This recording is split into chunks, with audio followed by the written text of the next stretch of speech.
The following program is a collection of stooges talking about happenings in the sports world. It is meant to be comedic informative. The opinions expressed on this show do not necessarily reflect the beliefs of their peers, their boss, or ESPN. There may be some cuss words because that's how humans in the real world talk. If you are young, please seek permission before watching any further. Hey, What? let's go! This show stinks, and the fact that you listen, we are very, very thankful for. McAfee on the line with a gorgeous assist. The all-time leading tackler for the Green Bay Packers. You pig! Damn it! Be a friend, tell a friend something nice could change their life.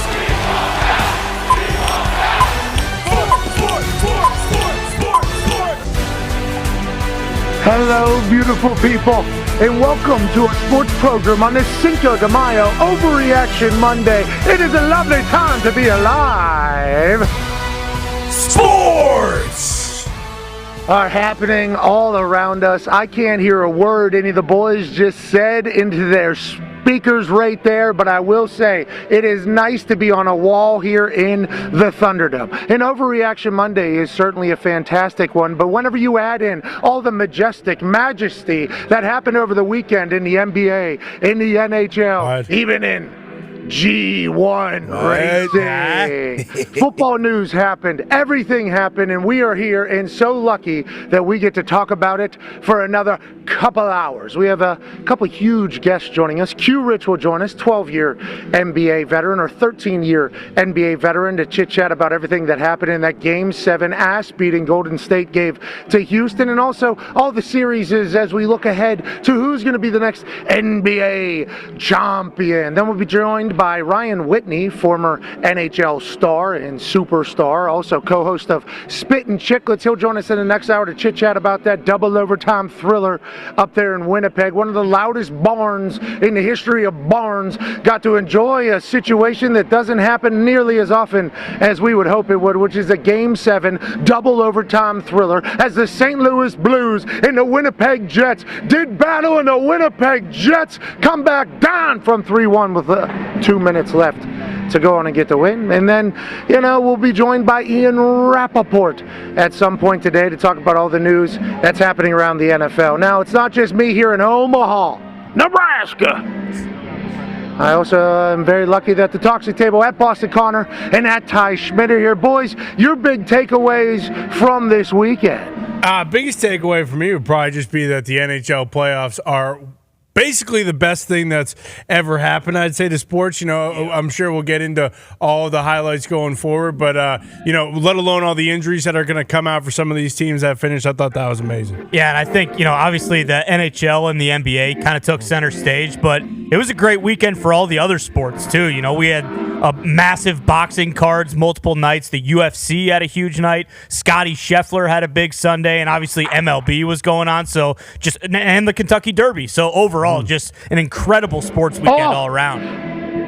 I completely forgot about the Kentucky Derby. How about sovereignty making a run on journalism? Whenever absolute power beats journalism, people say, wait a minute. I was hoping that McAfee horse would have made it, because if McAfee and journalism would have been coming down the backstretch down there in Louisville, Kentucky, that would have been a moment for my life. Journalism, heavy favorite. Feels like that was done by, some people with money, people with power, and people with hope that journalism could be on top. Journalism wins the day. Journalism wins the Kentucky Derby to start this magical Triple Crown, but instead, sovereignty said, I don't think so. Journalism takes the dub, has a massive celebration. We'll be joined by a man that was down in Louisville during the Kentucky Derby. Well, A.J. Hawkins, was he with a married man? What? Looked like it. Who, Devontae? Two of them, huh? Yeah, Devontae, I think, is. Cobb, I think, is. Money Team Ed, I believe, is. Jimmy Graham's married to the game of life. Aaron Rodgers, look at his left hand. Boom. Ring finger. Unless that's one of those sleeping things, at least that's one of those sleeping things that's reading your heart rate, which Aaron Rodgers might do, to be honest. I mean, there's a chance that is something he would be accustomed to. Or maybe this guy got married, or maybe Maybe he got engaged. Maybe he got asked. Oh, okay. You That know? could happen. Yeah, maybe instead of like an engagement ring the other way. I don't know. All these things are on the table. Wow. We'll talk to the guy that was standing literally to his right, AJ Hawk. You know, it's not just the talks table. It's not just great sports. It's not my dumbass in Omaha while a concert is happening behind me right now. It sounds absolutely delightful. They're getting after it playing these bangers here. There's also one half of the Hammer. Dahn! Cowboys. Tone Diggs. AP Tone, listen, bub, I don't know how you did on the Kentucky Derby. I don't know how you did on all the other stuff, but I do know the Canelo Alvarez night over there in Riyadh season, Saudi Arabia. You hit on boxing, brother. Did we know you were a boxing sharp? Did we have any idea that was the case? No, we did not. Did really, really well on the Canelo fight. The Canelo unanimous decision, I believe, was plus 180.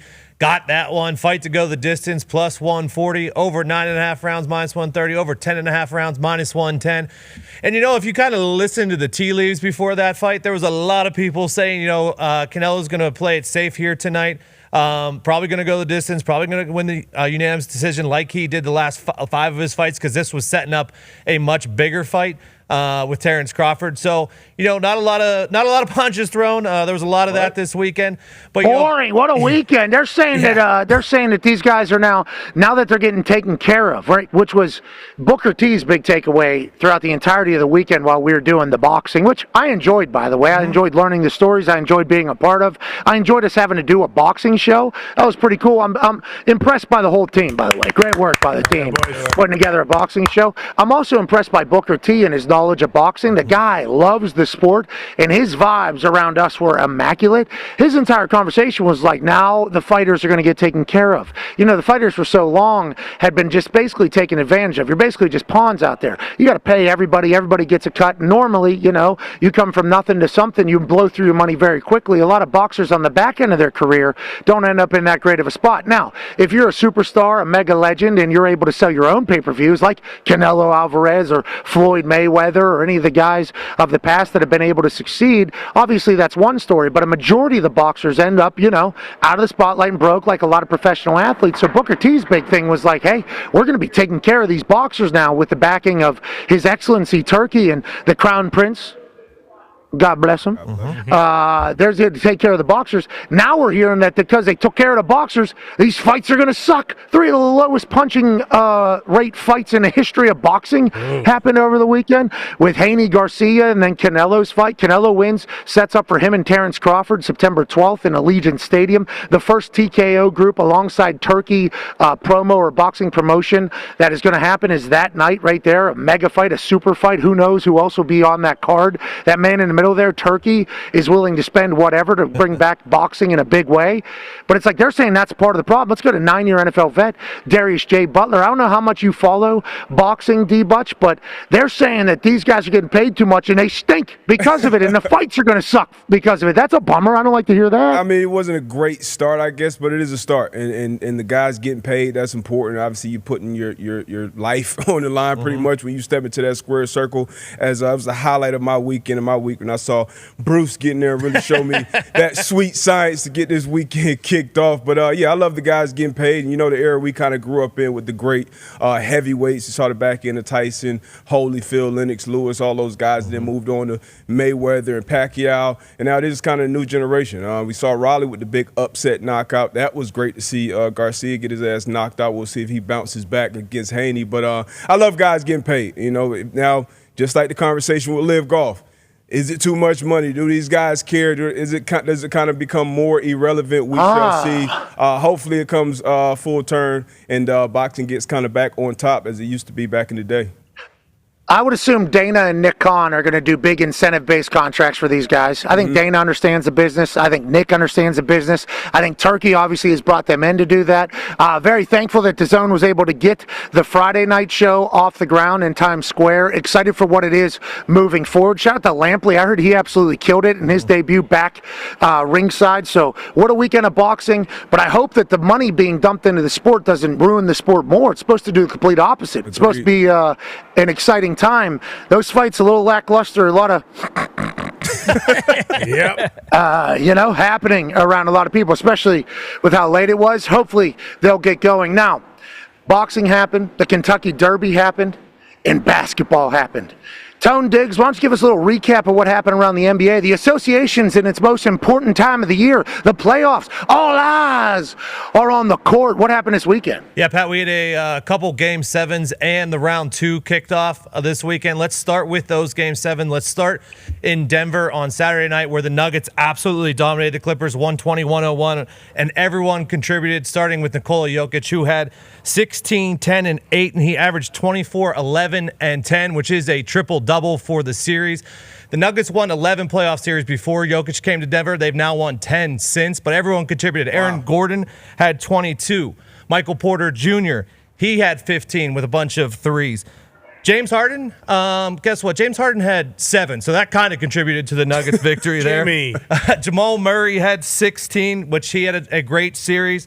Christian Braun had 21, who was also just a huge contributor during this series. And then finally, Russell Westbrook, who had 16 on the night.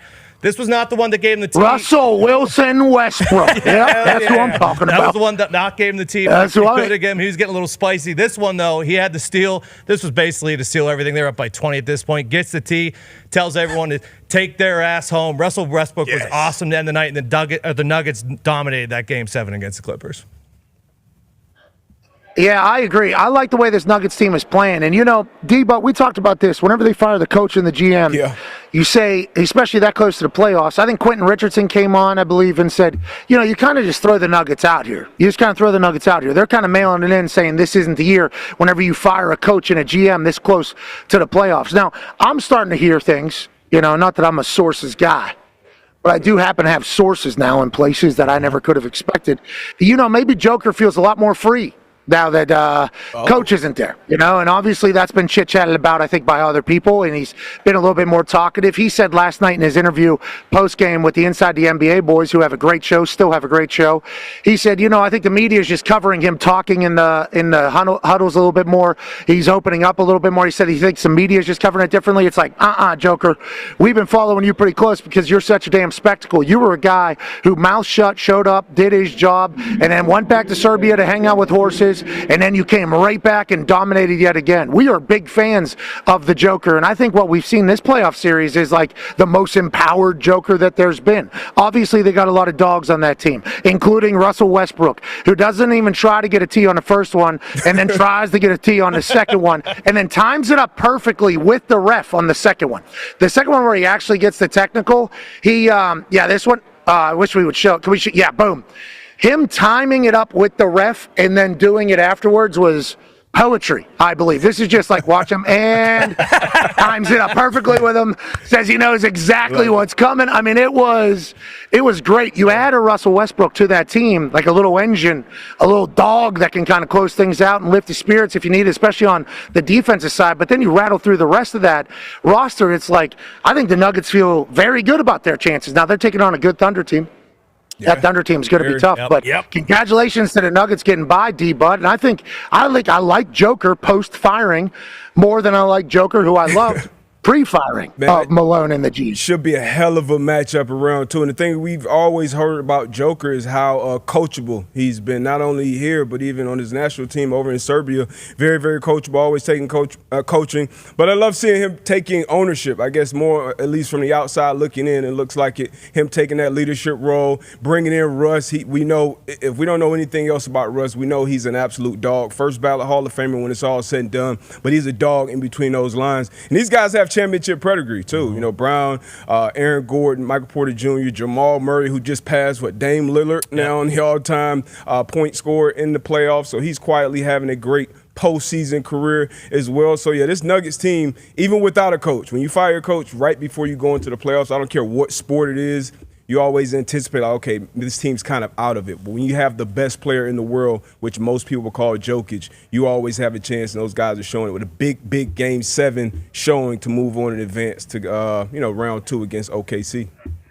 Yeah, the Clippers were a fun little story there for like 2 weeks, man. It was like a 2-week run there where we thought they were all the way back. And James Harden, Game 7, people are going to draw attention to. But also, a team that hasn't played, I don't know. That's going to be tough. I love what Ballmer did I love what Ballmer did. Yeah. Buying those tickets, bringing their fans to an away game, away playoff game, obviously. I love everything about that. A Game 7, trying to fill that place up with your fans. You would have thought that would have helped. Then I turned on the game. It was already over. I mean, this thing was over seemingly pretty quick, comment. Yeah. Love what Ballmer did, too. And then I saw some people say after, like, pretty cruel and unusual punishment by Ballmer flying those people out. But it was sweet trying to build that wall in Denver. You know, with the Nuggets especially, because it is now just purely Jokic's team. You wonder, as they just have one night off and then head to Oklahoma City, does Jokic have any new things implemented for the team when it comes to the rest? Does he have some sort of cool Serbian juice or powder to rub on everybody to get them going? Because now we had this conversation last week. The Thunder, you know, they've been off for a full week. The Nuggets legitimately had 1 day of rest. They're playing tonight, and it should be a great one. I can't wait to see the Jokic versus Chet Holmgren, because as we know, Chet Holmgren's about 150 pounds soaking wet, and Nikola Jokic is a big old son of a bitch. So I think the matchup is going to be incredible. Also, quietly, Jamal Murray. This got tweeted out. I don't think anybody noticed. Jamal Murray passed Damian Lillard already in playoff scoring. So him being unbelievable. Russell Westbrook off the bench. Michael Porter Jr. now. But yeah, when you mentioned the Clippers, I think this is 3 straight first-round exits now. You wonder if Ballmer continues to go with Ty Lue, with Kawhi, with James Harden, or if we're seeing another kind of complete transition turnover with the Clippers once again. Yeah, the Clippers are in an interesting spot. I love Ballmer spending money and buying tickets for his team, but they are gone in the first round for the last 5 years, I think, or something like that. I forget the stat that was given out. They have not gotten past the first round in a long time. There was also an ass beating last night, Tone Diggs. Yeah, there was another Game 7 down in Houston. The Warriors went down to play the Rockets, and they won 103-89. See, Buddy Hield right here. He was the high scorer of the night with 33 for the Warriors. He was awesome from three-point all night long. And then you have Jimmy Butler, who added a nice, clean, casual 20 for playoff Jimmy, who's been awesome for them in his first playoffs with the Warriors. And then you have the man, the myth, the legend, Mr. Fourth Quarter, Steph Curry, who had 22 on the night, but he had 14 in the fourth quarter. Here's a stat. He had 14 of Golden State's 33 fourth quarter points. How many steps? Just 2, 3. He didn't walk or whatever. Yeah. He's the only player since 1997, 1998 to record 10-plus points in the fourth quarter of 4 Game 7. So he has been Mr. Fourth Quarter for them in Game 7s. And now they go on to play Minnesota tomorrow night, where they are 6.5-point dogs. Jimmy Butler back playing. D-Butch, I know you love him from down his Miami Heat days, and then whenever he said, get me the hell out of here, and went up to Golden State, they immediately became a different team. He got hurt. He's seemingly all the way back healthy. Steph Curry's allowed to do what he does. I was thinking he was maybe going to have a Harden Game 7 situation. I can't believe I thought that about Steph Curry. No way. Steph turns it up in the fourth quarter, does his thing in the biggest moments. And D-Butch, this Golden State team, why not? Why not this Golden State Warriors team? They got the toughness, they got the ability, they got the defense, they got the dogs. Feels like they got the guys, D-Bud. Yeah, why not? They have, obviously, the leadership, once again, championship pedigree. I know Jimmy didn't win one, but he carried us to a few finals, few Eastern Conference finals when he was down in Miami. So, he has that dog. And he came out and said, like, look, I can be Robin. Steph Curry is my Batman. I will be his Robin. So, and obviously, we know what Draymond Green and the rest of that team, Steve Kerr as well. And the Rockets, it seems that they can never get past the Warriors no matter how many times they face them. I think Steph Curry's 5-0 now in series against the Warriors. So, yeah, they can get it done. They can figure it out down the stretch. Always a team you got to be wary of. I see people taking shots at Steph, calling him a front runner. Oh, he's scoring a bunch of points when they're already up and the game is out of control. But, no, that's what you're supposed to do. Foot on necks, foot on your throat. That's what Steph does. And if he gets this 5th championship, if he gets another Finals MVP, it's going to be some uncomfortable conversations in this offseason. But we're just going to look now to this next matchup against the Timberwolves and Edwards. That should be fireworks.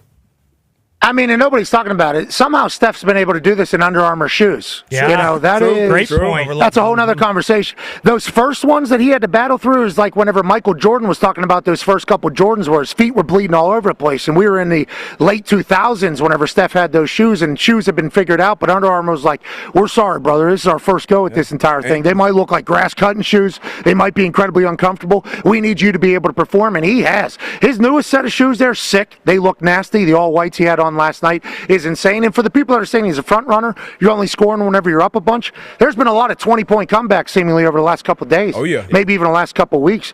The NBA doesn't care. You get cold at the end, the other team, it gets hot, it's over. So you got to continue to go all 4 quarters, even in that, which I assume we're going to talk about, 121-112. Okay, Indiana Pacers take game 1 against the Cleveland Cavaliers. Even at the very end of that game, both sides were acting like that was over. Both sides were acting like that game was over, and I was just sitting there because I'd put out a very early tweet.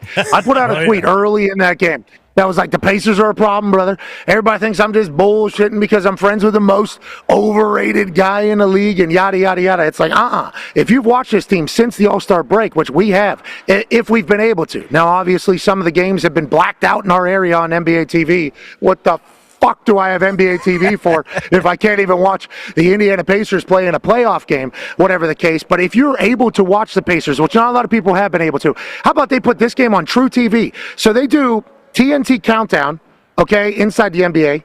Send it over to True TV for Pacers Cavs because iRobot had to be shown on TNT. iRobot. Show me the ratings on iRobot and then True TV's Indiana Pacers, Cleveland Cavaliers. So then, obviously, whenever Game 7 happens for Golden State and Houston, they're on both TNT and True TV. Nonetheless, I had to find Lizardlick Towing and Impractical Jokers channel to watch this Pacers-Cavaliers game, and all I could think to myself is how proud I am of this Pacers team. Obviously, Tyrese Halliburton is the superstar. Pascal Siakam's the NBA All-Star, but they got boys all over that team, and they've all bought in. And the way Carlisle plays, they play their ass off. Mathurin there goes up and says, pins his ass against the backboard, knocks his ass down. There was no fight there, no foul called either. That's in Cleveland. And obviously, Spida's a guy. Donovan's been a guy. And old buddy right there actually just hit a 3 off the side of the backboard, then tracked him all the way down and swatted him right there. The teams like buy in, the teams give, the teams resolve, and that type of shit from Tyrese, it's like this team's a real deal. Nembhard makes a bunch of shots. Miles Turner is able to get things done underneath. It's like when you're talking about a team, which I think we're all pulling for in all sports, like an actual team. This Pacers team is tight. Obi Toppin, too, doing his shit. I mean, he's not supposed to just knock down threes at will like that, but he has been doing that, which is the entire Pacers team. It's like when you think about a team, it's like the Pacers really have a chance here. Joining us now, ladies and gentlemen, is a man who is a 13-year NBA vet, co-host of the Knuckleheads podcast, and an absolute dog of a basketball guy. Ladies and gentlemen, Quentin Richardson. Yeah, Rich. What's good, let's start with what I was just talking about right there. They had the Pacers and the Cavs on True TV last night, okay, which I appreciate. Coming off an NBA TV series the Pacers had or whatever, but them going into Cleveland, getting that type of win. And I think they were 3-1 or 2-1 against the Cavs during the season, but Tyrese said neither team was healthy whenever we were playing against each other in the regular season, so you can't really judge that. This Pacers team, I think, has what it takes. You know a lot more than I do. How much does like buy-in? How much does like grit? How much does like, obviously they have the talent and ability as well, but how much does like that team culture truly, how far can that carry you in the NBA, Q Rich? I mean, it's a real thing. Obviously, you know, that cohesiveness and that togetherness means a lot in any team, you know what I'm saying, setting. But what you're saying from this Pacers team, man, I knew going into this series that it wasn't going to be sweet for Cleveland. I mean, obviously they were down Darius Garland. That was a big deal. But to me, I mean, like you guys just went over everybody that was balling out for the Pacers. That, you know, from Halliburton from Nembhard to everybody else. But for me, there's no way I'm thinking, and this is with all due respect to Ty Jerome as a you know, a bench player. I was a bench player once upon a time in the league, so I respect it. And it's not to say that you can't jump up and go crazy and have big games. And Ty Jerome absolutely has been doing that all season and playoffs long. But if you see a game, going into a game and I find out Darius Garland isn't playing, there's no way I'm thinking that the dude that takes the second most shots after Donovan Mitchell is going to be Ty Jerome. I'm thinking it's going to be Evan Mobley. And with that not happening, like, I feel like Evan Mobley is kind of like the X factor on this team, especially in a game where Darius Garland, one of the 3 All-Stars that was out.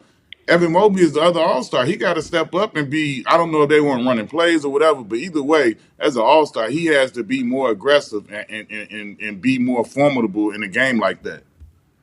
I'm just going to let you know, sometimes you're not going to be formidable whenever Tyrese Halliburton is dancing all over the place. What the hell? What the hell? What the hell, Barry? What the hell? I mean, he was cooking yesterday. I mean, absolutely cooking. And they were able to bench him, too. They were able to have him rest. He had a wrap around his back. I don't know what that's all about. It's playoffs, so nobody's playing 100%. Yeah. But they had their bench players in, and they were still running it up on Cleveland. They were still, TJ McConnell was doing his thing. I mean, there's depth, there's a team, and it feels like this Pacers, if you don't have a team, like I know there's a lot of people that watch from Pittsburgh, I know there's a lot of people that watch maybe from cities that don't have an NBA team. This Pacers team is dotted. They're very rarely talked about. They're hidden away from the national spotlight. Put them on True TV last night, taking on number 1 overall seed Cleveland Cavaliers. They had them on NBA TV, blacked out in it. This team is a team that is could be fun to rally around. Now, let's talk about some other series that are taking place. Q Rich, Tone has a question for you. Yeah, Q Rich, obviously Denver gets the big Game 7 win, and now they got OKC waiting, who's been waiting for a long time, and they're almost 10-point favorites, which is crazy to think about against a Nuggets team that has the championship pedigree. What do you think about this series? What should we expect tonight?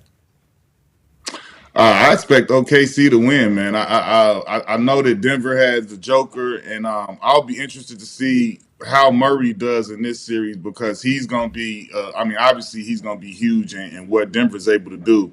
But in particular, just against this type of guard-heavy and this guard-heavy defensive type of approach that OKC has. They got a number of guys that they could throw at him and switch out and just throw bodies at Jamal Murray. And I also like that they, as far as Joker goes, they have Chet Holmgren, obviously, but I like Hardenstein against him. He's a big, burly guy that can get in there and move some, move some of the meat around and get physical with him. So I want to see how I think Murray, if he can go and be 27-30, that's the big deal. If he can't do that, this is going to be the sweep or a gentleman's sweep. As the great Booker T would say, no water, no bread, just meat. Love big meat moving around. Love. Hello. Hey, that's 2-time WWE Hall of Famer you're talking about. No water, no bread, just meat. Meat. I'm running out of pauses over here. It's crazy. You guys gonna pause Booker T? Yes. You're gonna pause. Yes. Okay. Absolutely. Oh, okay. All right. We'll see. Need a little help sometimes. Yeah. Let me tell you about Booker T. I got a chance to spend about 36 hours with Booker T. I love that man. He's 60 years old. You know that? He is 60 years old. Legend. And I'll tell you what, D Butch. He keeps up with me. Okay. Yeah. For real. Yeah, I get anytime. The scout report. He was like, see that. Booker T is the man, man. I've been watching him since I was a shorty. Harlem Heat. You know what I'm saying? Yeah, absolutely. All right, let's get back to the no bread, no water, just meat conversation. Shout out Booker T. Joker, I talked about this earlier, Q. And you have sources, we all have sources, okay? Everybody has sources in this world. Mm-hmm. Feels like Joker is more empowered post-Malone firing than maybe before. Now, he said to the Inside NBA guys last night that the media is just covering it differently. He's always been like this in the huddles and during timeouts and yada, yada, yada. Feels like this is a Joker-led team right now. How is this sustainable? Like, can they win? Can the Denver Nuggets win this entire thing with the way they are stacked? You forget about how many players they have. You forget about them winning the championship just a couple years ago, and then you forget about Joker being the best player on the court whenever he wants to. Is there a chance? I know Oklahoma City has had this miraculous year, thunderous year, last 2 years. SGA is a guy. I get it. Chet's a guy. You name it. Yeah, you get it. I understand that. But is this team capable to go on a run here? Are they capable to win the whole damn thing, even though they fire their coach and GM like a week and a half before the playoffs start?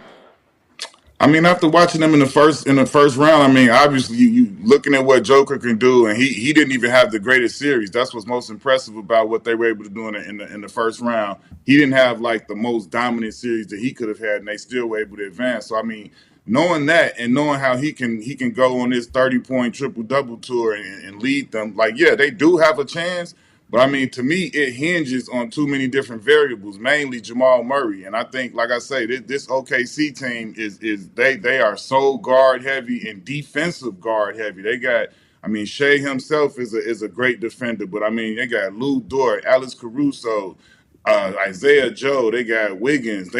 They got a lot of Casey Wallace. I'm probably missing some guys, but they got a lot of different guys that they can throw specifically at Jamal Murray to try and make him have a miserable time. So if he's not able to do that, I don't see them being able to advance without Jamal Murray being able to be a huge, like a superstar in this series.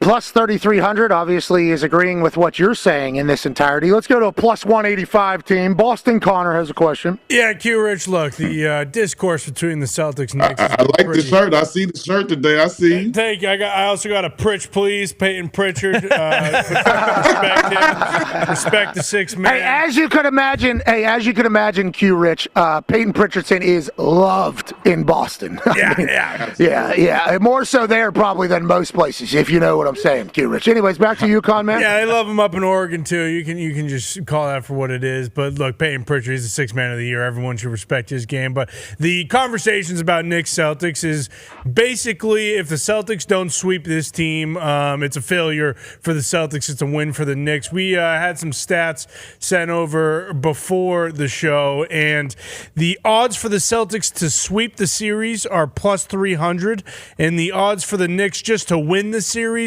are plus 500. So basically the books think it's more likely that the Celtics are going to sweep the Knicks than it is for the Knicks to actually beat the Celtics. They're 20-4 in their last 5 playoff series. So the Celtics are absolutely rolling. But what are your thoughts about this? I personally, as a Celtics fan, think it sucks for the Celtics because basically the two outcomes are the Celtics did what they were supposed to do, or they had the biggest upset ever, letting the Knicks even hang around, let alone beat them. How do you see it going? And everyone's talking about basically it's up to Cat kind of to get it done because they expect Brunson to be able to score his 30, do his thing. But do you see this being as easy for the Celtics as everybody on planet Earth is making it seem like it should be? Or do you think this might be a little closer? Man, lucky for you, BC. I don't believe that, and I'm sure the guys in the Lakers locker room and Joe Mazzulla doesn't pay any attention to what the numbers or the odds say. This New York Knicks team definitely deserve to be respected the right way. And I know the Boston Celtics will take them seriously. They're not looking at this series like they have to sweep for it to be a success. They want to win in advance, but however that comes, that's what they want to do. That's what most teams and most players want to do. So with that being said, I don't look at this as a sweep. I mean, Jalen Brunson is the most clutch player in the NBA. He's been on an absolute heater doing things that nobody thought he was going to be able to do coming into this league, and he's turned himself into a superstar. And if he gets that support that they're talking about, how they're putting the weight on Cat Anthony Towns, if Cat Anthony Towns can be that 25-point guy hitting threes, spacing the floor, and being a dog in there, as opposed to scoring like barely 10 points, like that'll be the difference in this series. And obviously the Josh Harts and the Mikal Bridges and OGs, they all matter. But I mean, those are the two biggest factors for the Knicks. I mean, Brunson has been a constant. He's been consistently very good and leading the way for them. But if Cat Anthony Towns could be that that Robin to his Batman and be getting 25, 27 and still getting big-time double-doubles, this could be a series. I do not take the Knicks lightly at all, and I don't think it's going to be a sweep. I think Hembo sent me a stat that basically said there's better odds, for the Celtics to sweep than there is for the Knicks to even win the series. So, it's like that's a wild amount of pressure. That's a wild amount of pressure. Let's talk about some teams that aren't moving on. D-Bud has a question for you, Q Rich. Yeah, I got to talk about your former squad, man. It seems like Steve Ballmer's doing everything right from the ownership level over there with the Clippers. I know Kawhi Leonard's still locked up. I believe James Harden has a player option. Norman Powell, Zubac, they had some pieces, but didn't move on past Game 7. Third first-round exit in a row. Where do the Clippers go from here, in your opinion? Where should they go? How do they move forward? I mean, I think you still bring the main pieces back. I mean, obviously Kawhi is locked in, but you got to bring back Big Zoo. You bring back. Did you say Norman Powell was up? I'm not sure if he's up or not. I know Harden has a player option. Yeah, Norman Powell's not up, but Harden and Big Zoo, you bring them back. You bring them back. I mean, obviously, you want more from Harden in the Game 7 and the closeout game like that. But I mean, what he's done this season, he was an All-NBA player. He was an All-Star, and he deserves a big contract, and he deserves to be back there. He was good for this team, and the chemistry that he has with Zoo, the chemistry that he had with Kawhi, importantly, and Norman Powell and the rest of them guys, I think he was the leader this year, in my opinion. He was played most of the games. He was available. That's how he was able to be an All-Star and All-NBA player. I think you bring them back and you do what you're supposed to do. You try and retool and fix some things where you think they need to be fixed. But I mean, those main guys, I think you definitely bring those guys back. Q, how does that happen though? Like the big Game 7 no-shows, I guess, for Harden. From the outside looking in as just a fan, but you've been in those series, you've been in those locker rooms, and it's an all-time great player. Like, how does that happen? I can't recall another player of his caliber, I guess, folding in these big situations time after time. I can't call it like a no-show though. Now, should he have been more aggressive? Yeah, you can say that because he only had 8 field goal attempts. But I mean, when you think about it, to have 13 assists, there's no way you're not out there not playing. You doing something. The man had 13 assists. Now, should he have been more aggressive? I think that's what everybody wanted to see. They wanted to see if you're going to go out this Game 7, we know who you are. James Harden hit 40, 50, and all type of crazy points. Mm-hmm. They want to see you go out and get 20 attempts or whatever and 25 attempts and go out, guns blazing. He didn't do that. And I don't know if it was because the game became such a blowout before he had a chance to really insert himself, because if you pay attention, a lot of games, yeah, James has had big first quarters, big first halves, but a lot of games he starts out as the point guard. He's getting everybody else involved because he knows that he has the ball the whole game and he can get his stuff off when he wants to. But I thought that game got a little bit way out of hand before he had a chance to really settle in and do that. And, the wheels came off the wagon. But if I'm him and I'm the guy that he is, I'm going to go out getting 20 to 25 shots up. So I understand why people complain and were disappointed that he didn't do that. Yeah, people are saying he's not letting the gloves fly. He looks like a boxer from this past weekend. He's a little hesitant. He's not going for it. The Game 7s, there's a lot of it. It wasn't just this game. It's a lot of it throughout his career. I hope James Harden has massive success just because I appreciate the way he's gone about his life, just not giving a single about anything, seemingly. And the guy could hoop. He changed basketball. Not as much as Steph Curry, but you get it. Speaking of Steph Curry, his Golden State team beat the hell out of the Rockets in Game 7 last night, but they had a hell of a season. Everybody thought they were going to be a team that could go. Ty has a question for you, Q. Yeah, Q Rich, when you look at the Rockets, even though they were the 2 seed, I think, no one really gave them much of a shot to actually beat the Warriors. And now we're starting to hear some rumors or, the conversation around, hey, maybe Durant goes to the Rockets because they're so young and they have so much talent. Do you think that's the type of thing that they need to do to kind of take that next step and make either a conference finals appearance or a finals appearance? Like, would Durant kind of make the most sense going to Houston and kind of taking that young team to the next level? For me, I think whatever KD wants to do makes the most sense. I mean, I think we've seen over time that if the player isn't aligned with whatever's being going on, it's not going to work. But with that being said, I think Houston, I mean, whether it's KD or whoever it is, they need a bona fide bucket. They need a guy that can score the ball when things get rough, that you could give them the ball and say, "Get me a bucket." And they need more shooting. Those things were ever present in these playoffs for them. They didn't have a consistent wing score. Like Şengün was pretty consistent, but he could have been better at different times. But he was probably the most consistent guy. And then in the second half of the series, Van Vliet became that. But from the wing, they need a bona fide bucket. I mean, obviously, if KD was to go there, that would solidify all of that, because we know what he is and who he is, and he would solve a shooting problem and give somebody the ball and go get a bucket problem.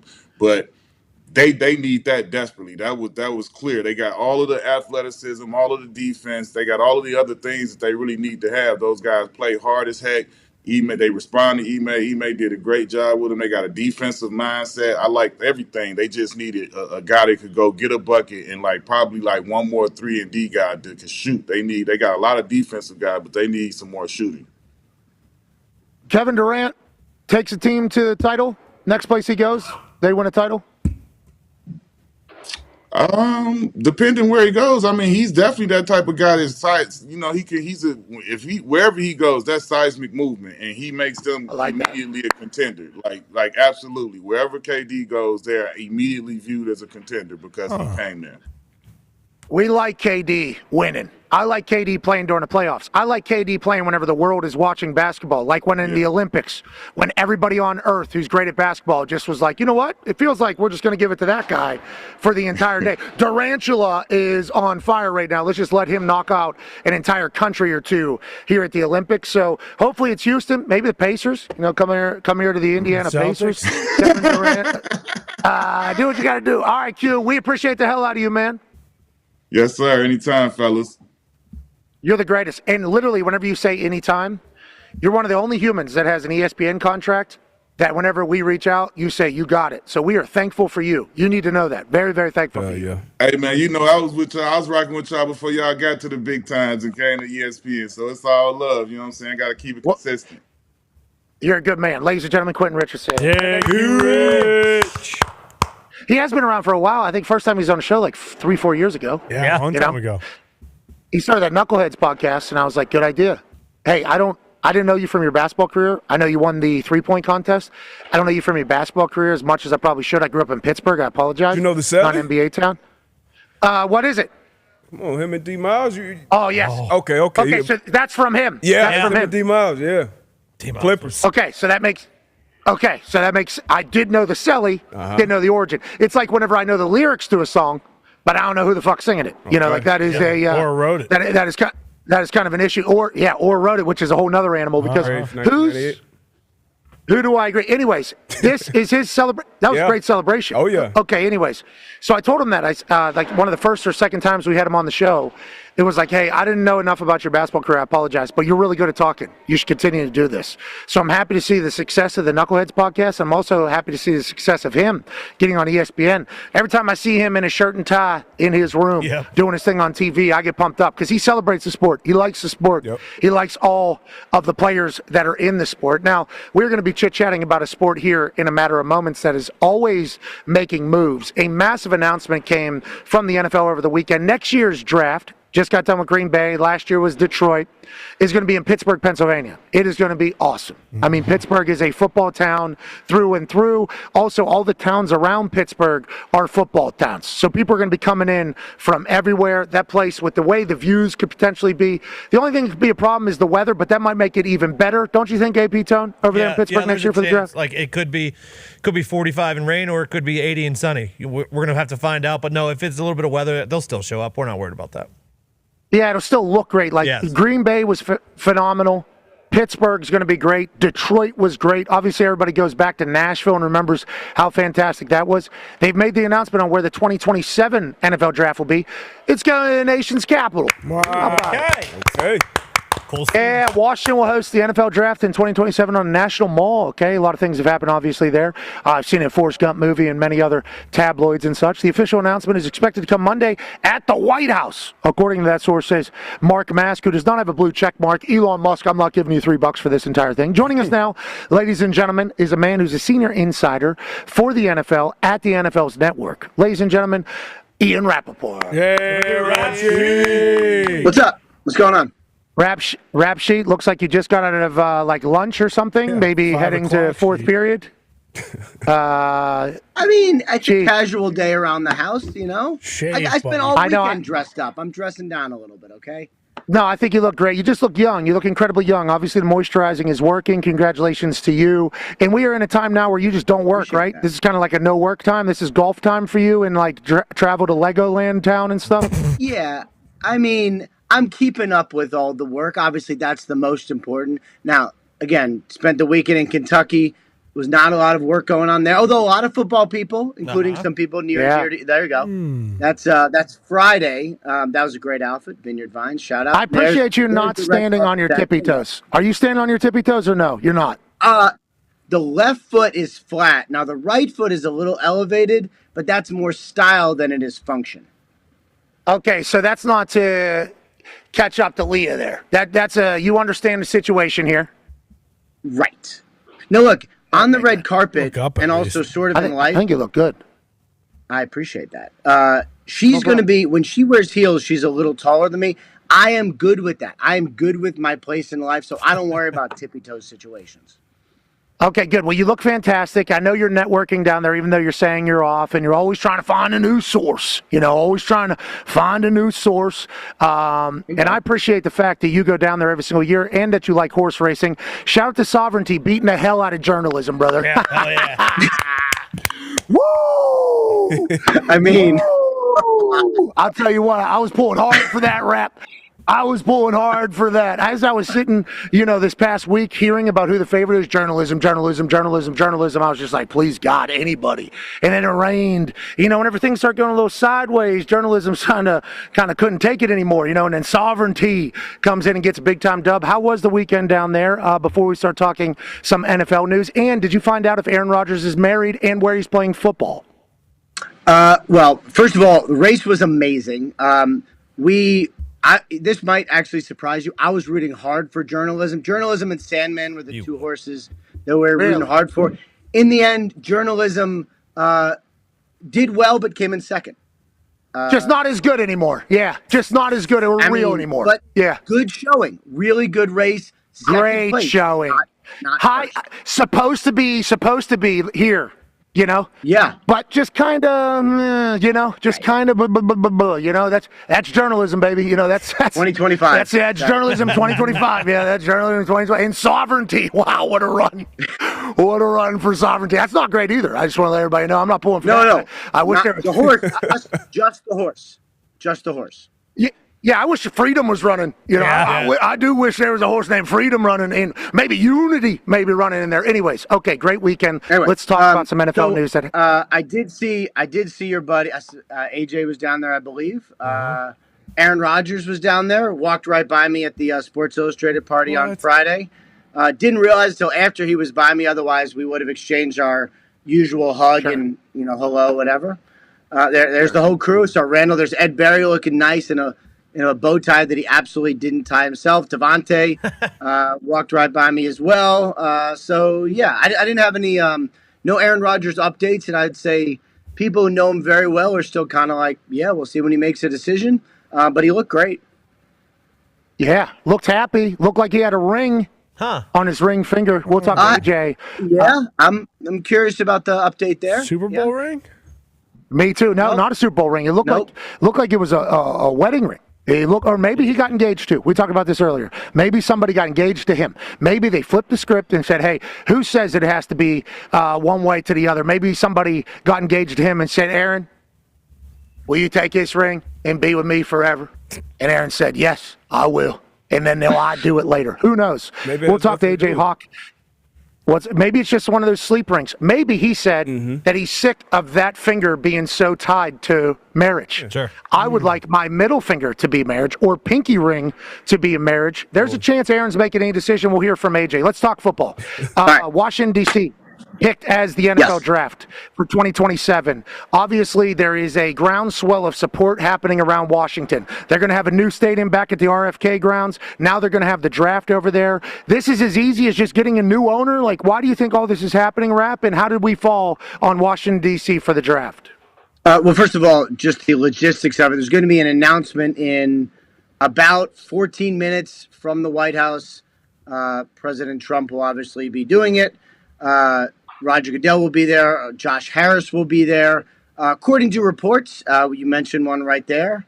We'll have the location of the 2027 NFL draft. So we'll see if there's any additional details in the announcement. But, I mean, when Josh Harris bought the Commanders, I think what he wanted to do is, first and foremost, like more important than anything else, build a really good, respectable team. Like rebuild the organization, rebuild where they are in like the minds and hearts of fans, which, you really cannot argue with what he's done.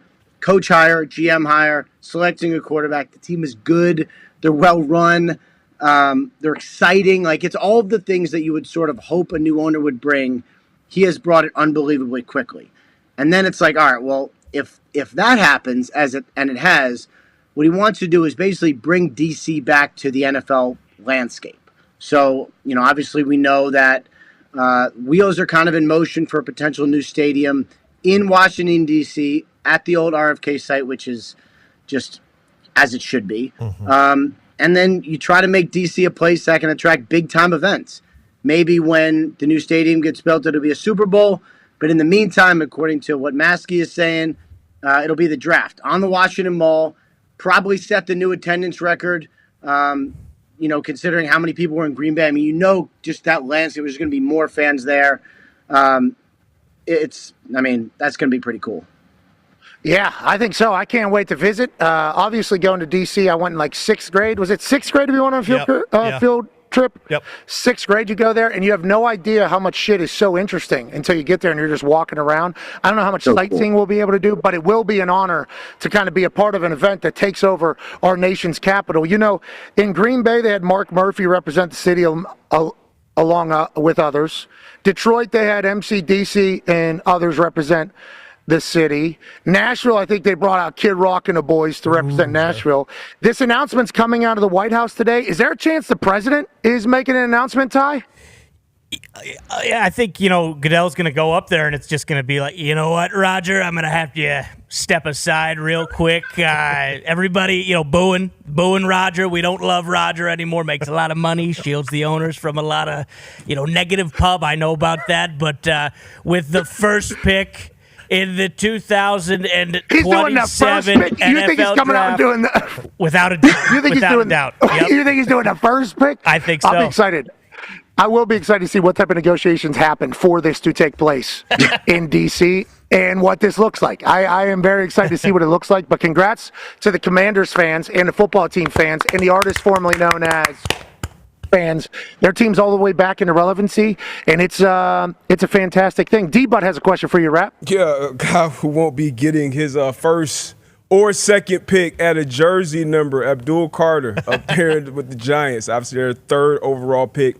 Reports have said he's reached out to Phil Simms, Super Bowl winning quarterback, has his jersey retired by the Giants. Obviously, reached out to Lawrence Taylor, all-time great pass rusher. Also got denied there, so no 11, no 56. Does Abdul Carter have a jersey number yet? Still update there.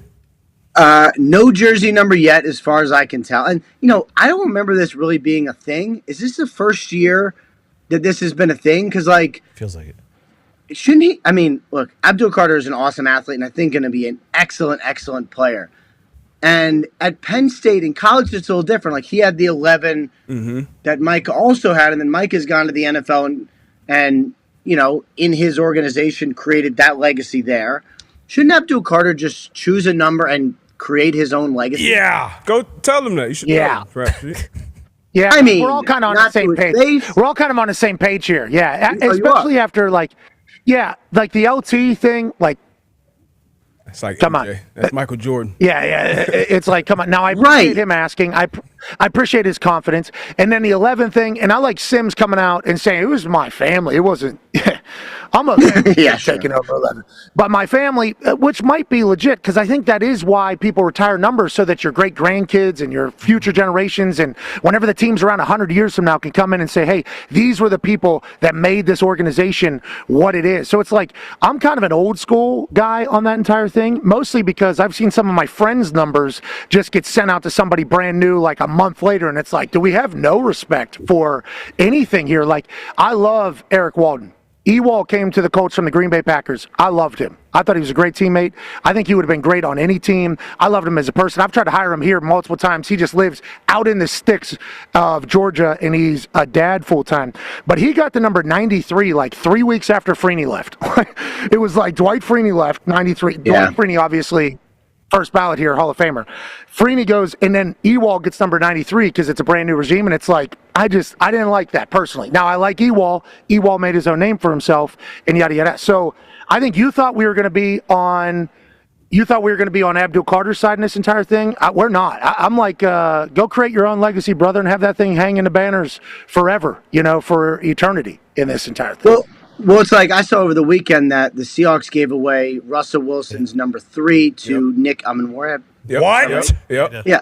So, but I was thinking about this, and in a way, it's kind of like, all right, like he was one of the greatest, I don't know, maybe the greatest quarterback in Seahawks history. Sort of depends on how you see it. On the other end, it's been a couple years, right? Like, it wasn't like they trade him and then they just give away. So it's been a couple years. It's a high draft pick. It's a good player who's like a good, respectable. Like, I think that's, I don't know, a couple years later, I think that's okay because there's not unlimited numbers. I don't know. Agreed. I don't know. If it's not retired, and if the team lets it happen, I guess you just kind of got to live with it. But I'm excited to see what number Abdul Carter goes with, and I'm excited to watch Abdul Carter's career. And we all think he has the capability to have his own jersey number retired. But the Giants have a lot of history over there. I think this has just kind of started a little bit ugly. Warren Moon obviously offered up Cam Ward the number. He was on the Houston Oilers as opposed to the Tennessee Titans. So who knows if it's that is cool. Like, it could go either way. But I think if you're asking, that's a weird thing. Anyways, let's move along now. Another big player that could potentially be on the move. Go ahead, Tone Diggs. Yeah, Ian, came up right before the draft that the Dolphins and Jaylen Ramsey probably were not going to be together anymore. That was the Dolphins' decision, talking about trading him. And we thought maybe it could happen draft weekend. I don't think a lot of us realized, because I was looking into the contract, if they traded him pre-6-1, pre-June 1st this year, they'd lose $12.5 million in 2025. If they wait till after 6-1, they actually save $6 million. Is that why the Jaylen Ramsey trade has not happened yet? And should we be waiting till after June 1st for that to happen? And who do you think might be involved? Okay, so you're right. What you're talking about is cap, though. So if the Dolphins trade Ramsey before June 1, it's $13 million additional cap charge. But they are saving the cash, right? So someone else will acquire either the whole contract or a portion. However it's handled, I think it's $21 million that's still due to him. So additional cap charge, which is accounting, you can always sort of figure a way out of that, but save a lot of cash. So that would probably be the most valuable thing there. I still expect them to part ways. I do expect them to get traded. For the Dolphins, I think it would help them to wait until after June 1. But if the right deal happens, they probably just do it anyway, because it's like, if negotiations bring them to a point where a deal's getting done, just do the deal and figure everything else, capitalize out later. The Rams are an interesting possibility here. Sean McVay has come out and said they're still interested in Jaylen. They've had conversations. He and Jaylen still talk. Like, they are still friends. I know McVay considers him to be one of his favorite players he's ever had. Like, they're not there yet, and I don't get the sense conversations have been recent, but that would make a lot of sense as a landing spot for Jaylen Ramsey. Obviously, love the city of L.A. He goes down to Miami. It ends up not working out. If he was to go back to L.A. and play for the Rams, that'd be a great story for Jaylen Ramsey, who's an absolute dog. Quickly, we got 1 minute, so a hard out. Rapoport. Is the Brock Purdy deal going to get done soon or no?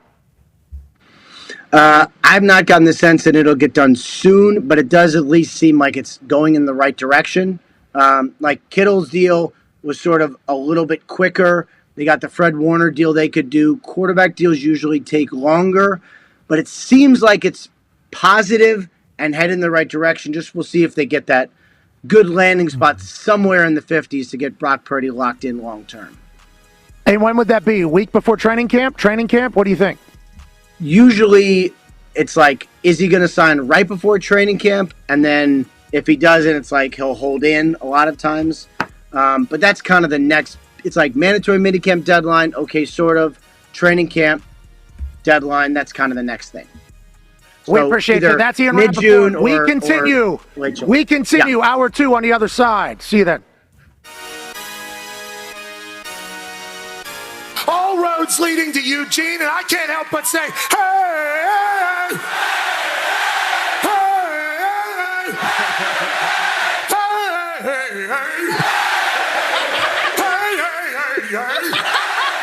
you make me wanna jump, put my hands up and pick my heels up and all again now.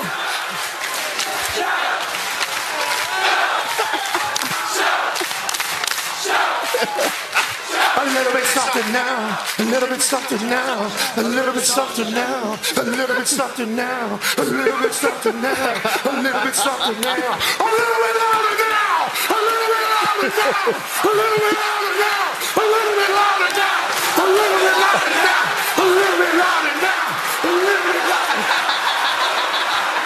Yeah, it's awesome. It's a great day in Oregon. We go to Cannon.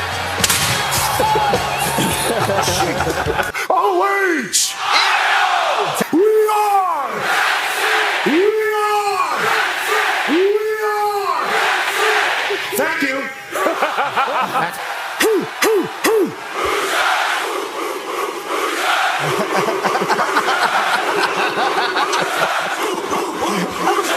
I love this stuff. Let me go ahead and cock that thing. Boo ball. Boo ball. Ah, boom. Yeah, hell yeah, hell yeah. Hell yeah, Roughnecks. We got engineers, we got doctors, we got economists.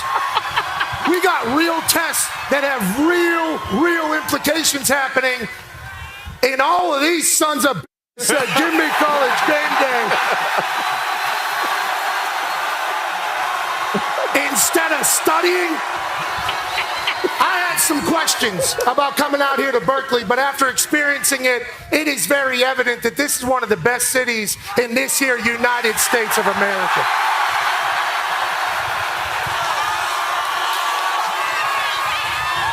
USA, USA, USA, USA.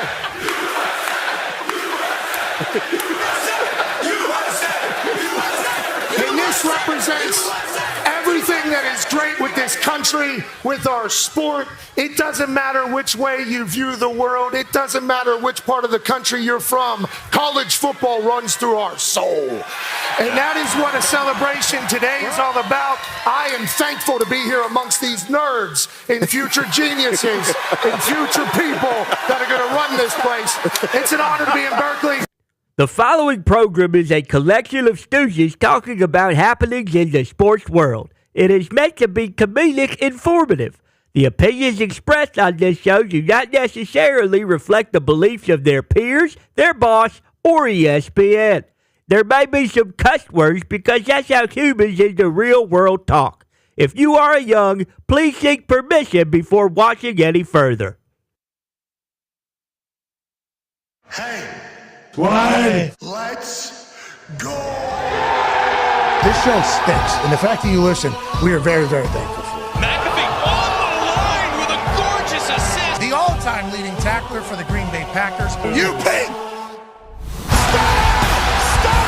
Damn it! Be a friend, tell a friend something nice could change their life.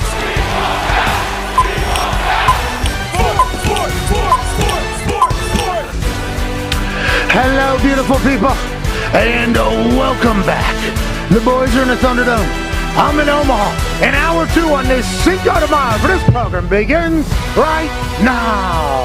Sports are happening all around us, not just with humans, but also with horses. We'll be talking about it all. We're incredibly lucky that we get to do this for a living. We can't thank you enough for following along and allowing us to have this as a day job. The Toxic Table is back in the Thunderdome at Boston Connor and at Ty Schmidt. Boys, you look fantastic and sound fantastic. I can't wait to get back there and see you and give you a high five for your performance in the first hour of the show today, boys. Appreciate you very much, Pat. You know, you as well. Obviously, you're basically at an AC/DC concert for a little bit of that, so, you know, fighting through that.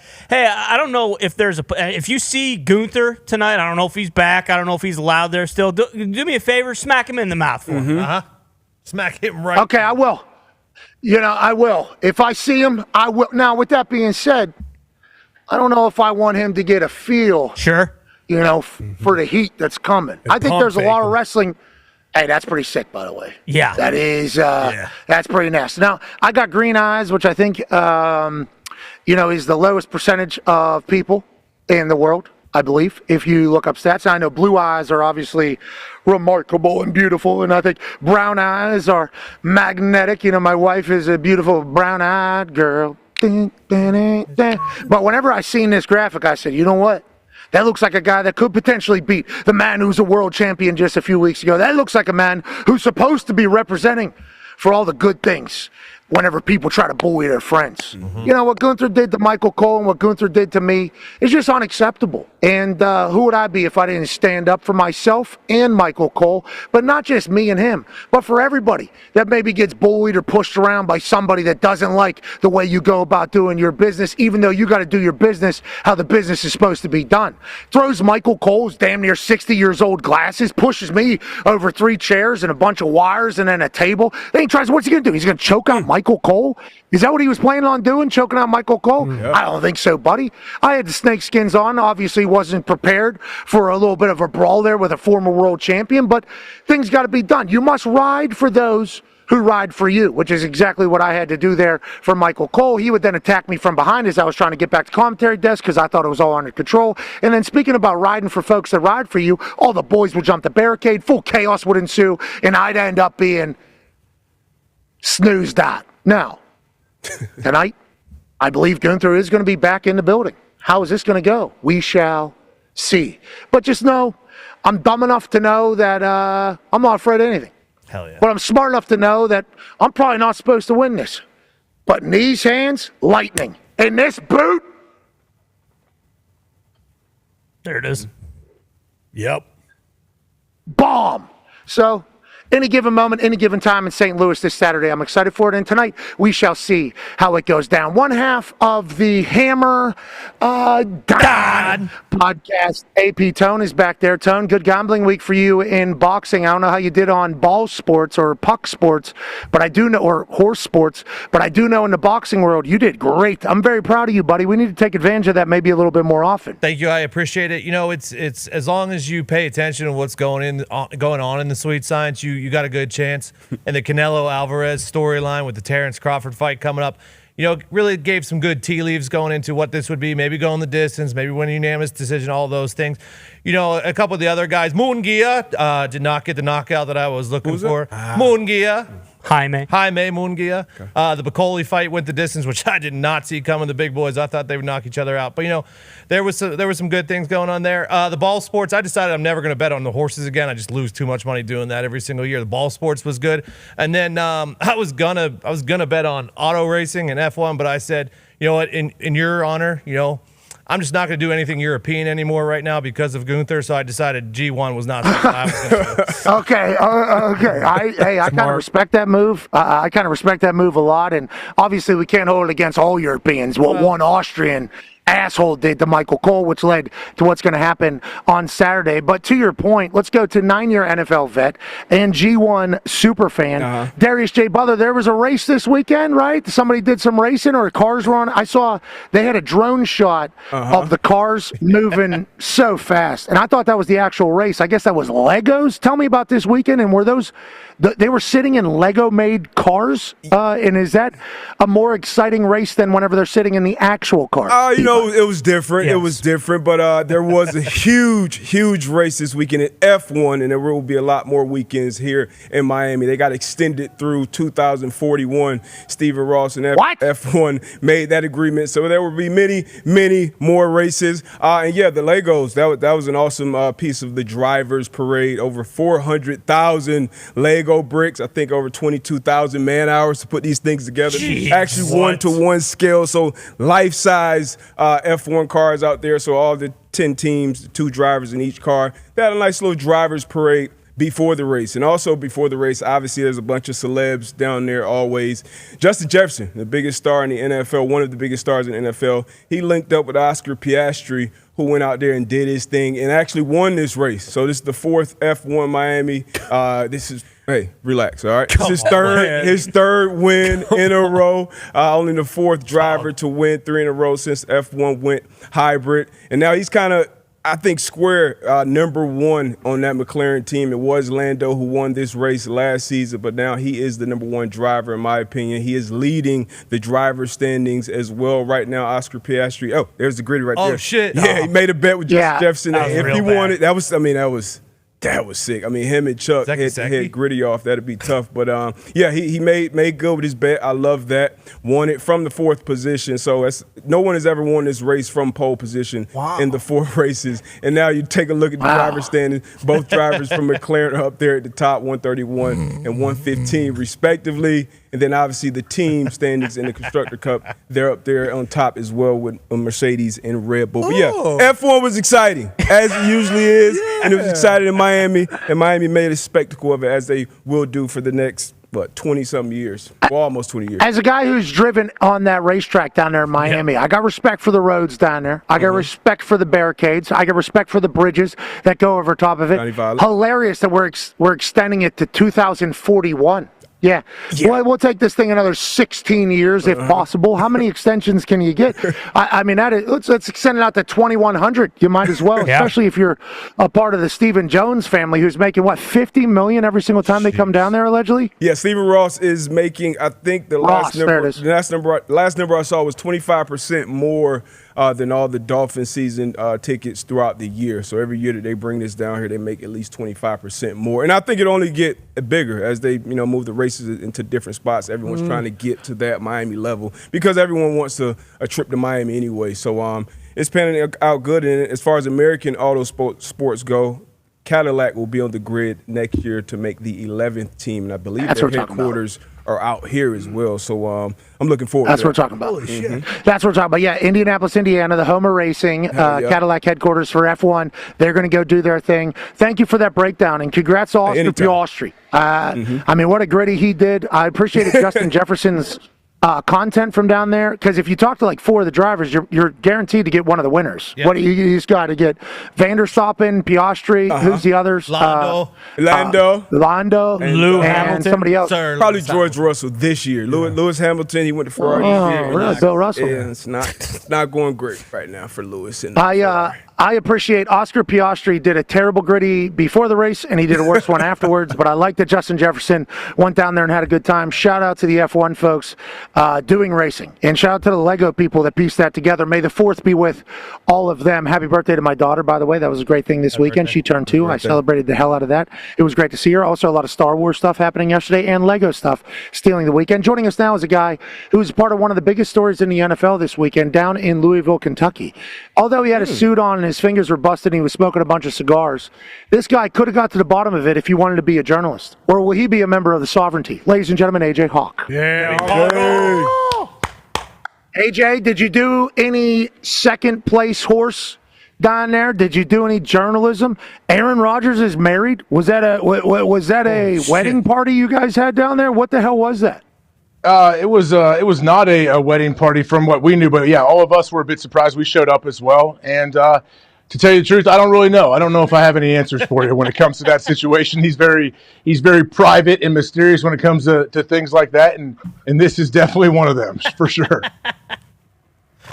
He seems very happy. He's doing very well. Looks good physically, mentally, but not a lot of clarity on this situation. I'm not going to lie. So as soon as the rumors started coming out, my wife showed me some memes from like the pop culture world about Aaron being married. I guess probably from that video or whatever, because everybody obviously sees the clear wedding ring that is on his finger there. You know, it's like, okay, is that a wedding? 5, 6. I thought we were going to get maybe a full 10 count there. I thought I could keep up. That was a great voice, whoever that is. They should let them do a promo tonight. They got a fucking hammer of a voice box and a vocal cord there.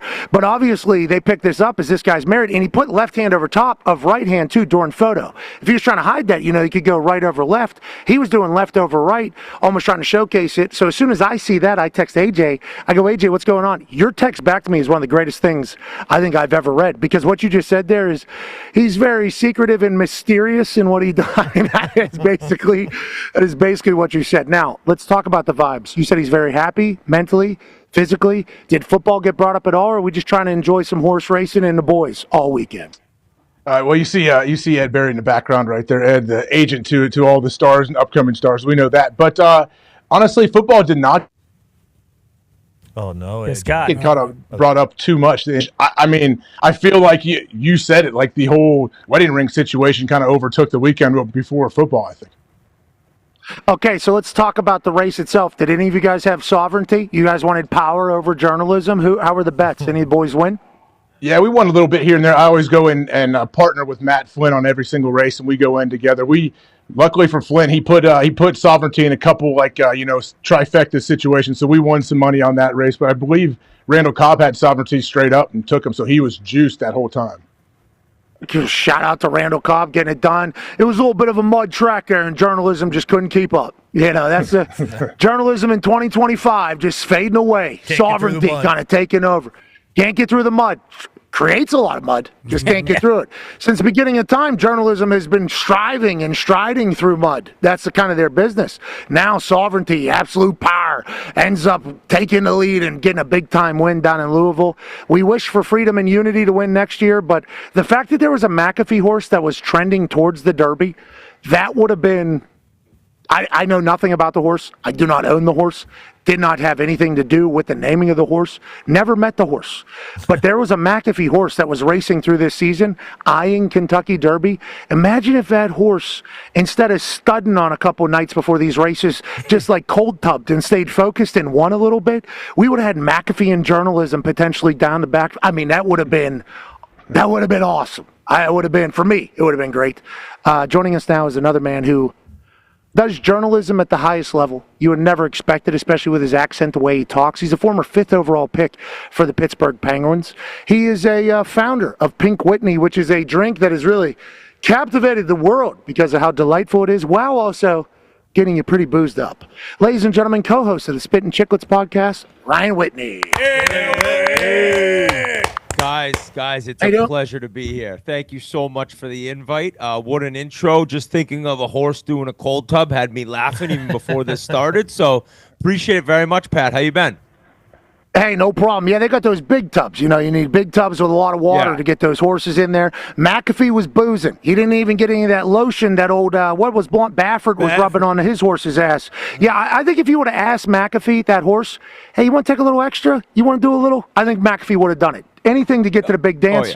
Instead, they probably killed that horse now. Rest in peace. Which is, I hope not. Whit, let's talk a little hockey, pal. I think what you guys have done with Spittin' Chicklets has made hockey bigger, better, and more notable.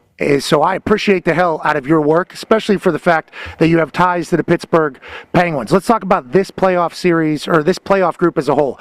No Boston, no Pittsburgh, no New York.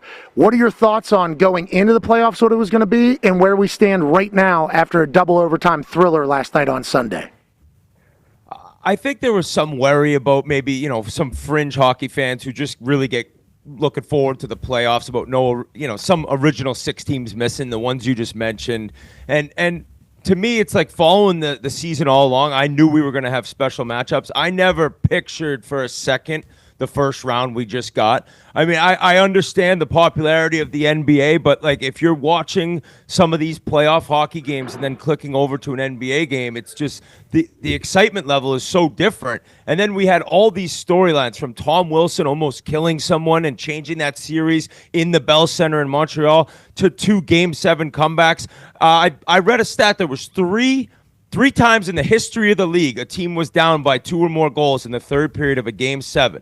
79, 2014, 2019, it happened twice, back-to-back, Saturday, Sunday night, with Dallas, Colorado, and then Winnipeg, St. Louis. So that kind of shows how wild it's been. Amazing to see kind of like how popular the game has become. I know there's obviously a ways to go for some of the other leagues, but I feel like hockey's growing. You talked a lot about 4 nations, and that led into a first round that no one expected would be as crazy as it was. So it's awesome that tears of pain and agony as Toronto loses again in the second round. Yeah, it's nice to watch Biz go through that and everybody kind of dump on him. Feels like he is having a great time. Last year he was on the Oilers. This year, obviously, on the Maple Leafs. Can we talk about that double overtime thriller that happened last night? Is there a better barn in the league for that to happen to be showcased in a Game 7? Because Golden State, you talk about the NBA. You watch these NBA games. Golden State was going to win that game the entire time. No questions asked. They were up. Houston wasn't able to figure it out. Golden State's going to win that. I actually flipped over to that game. They were up 20 during the intermission heading into overtime. So then you flip back. That crowd showed up. It was an insane barn, but it's like a historically loud barn, right? Isn't this place like known to be one of the best environments in all of sports? So for them to host the double comeback is perfect, don't you think? It was the perfect spot for it, and kind of like a tortured fan base in a way. Last year they get smoked by Colorado, and Hellebuck was a no-show, and then this year they win at home, then they get spanked on the road. They come back, they have a chance to win in St. Louis, spanked again, Hellebuck pulled again, and then the game starts, Game 7. Now look at that crowd outside. It's insane how early people get there to watch these games without a ticket in Winnipeg, but they came out flat. They had 3 shots in the first period. They're down 2-0 7 minutes in, and people are wondering, like, do they have to pull Hellebuck? All of a sudden, they get 1-2-1, but boom. Faxka scores. It's 3-1. I'm thinking it's over. 2 minutes left. They're down 2. The crowd was quiet. Even though in the second and third, Winnipeg picked it up, the crowd started getting a little bit more raucous, crazy, and now they get it to 3-2. It's like, all right, we got a ball game here. But as those final seconds wore down, I'm like, I don't think they have it. And all of a sudden, Ehlers, he actually whiffs at the point on that play, goes back to him, fires it over Kyle Connor, who's a stud, an American stud that should have played in the final game of Four Nations. Yeah. Yep. He whiffs on a shot, but lucky enough, it goes to Perfetti. He gets his second of the night, and it's a tie game, 1.6 seconds left. Colby Armstrong, part of our crew, was spitting chicklets, another Pittsburgh guy.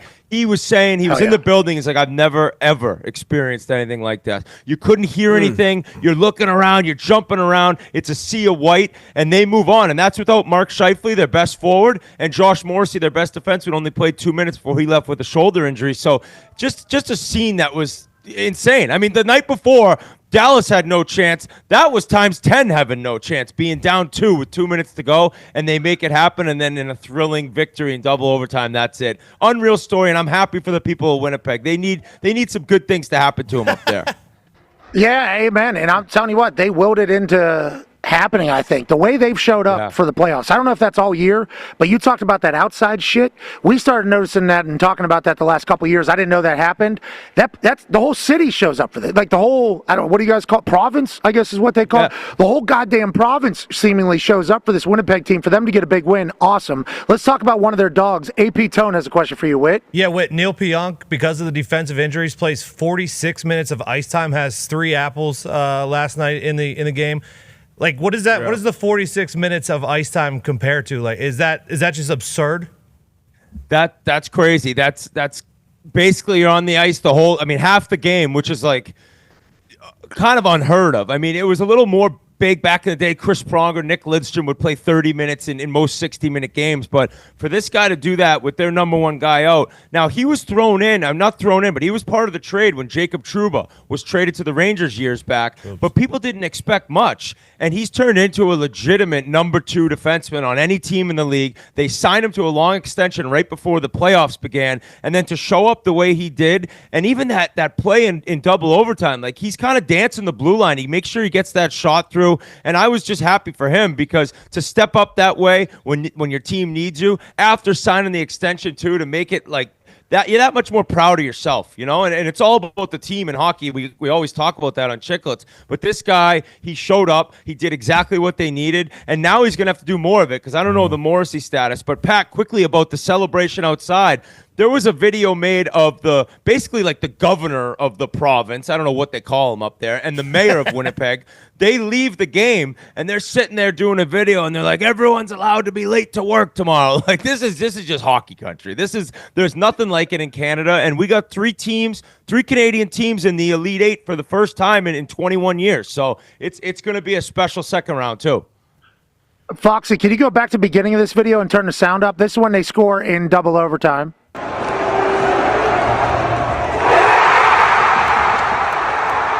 What a pop, dude. That's a pop.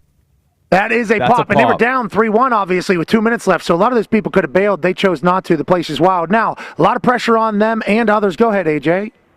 Yeah, what you mentioned, 3 of the 8 teams remaining are Canadian teams. Is this a year that you believe a Canadian team finds a way to win it all? I know it's been at least a couple decades since that has happened. Do you think this is their time? Yeah, so you could see by my sweatshirt where I lie. I was a member of the Oilers. I was pretty much booed out of town. So you'd think that I'd have some maybe hatred in my heart for those fans, but I knew I deserved the booze. I knew I was not living up to the contract, and I totally understood where they were coming from because of the passion they have. And then McDavid came along, and I'm like, I'm all in. Like I've actually been using the analogy of people who every year bet Rory to win the Masters. It's gonna happen. He's too good.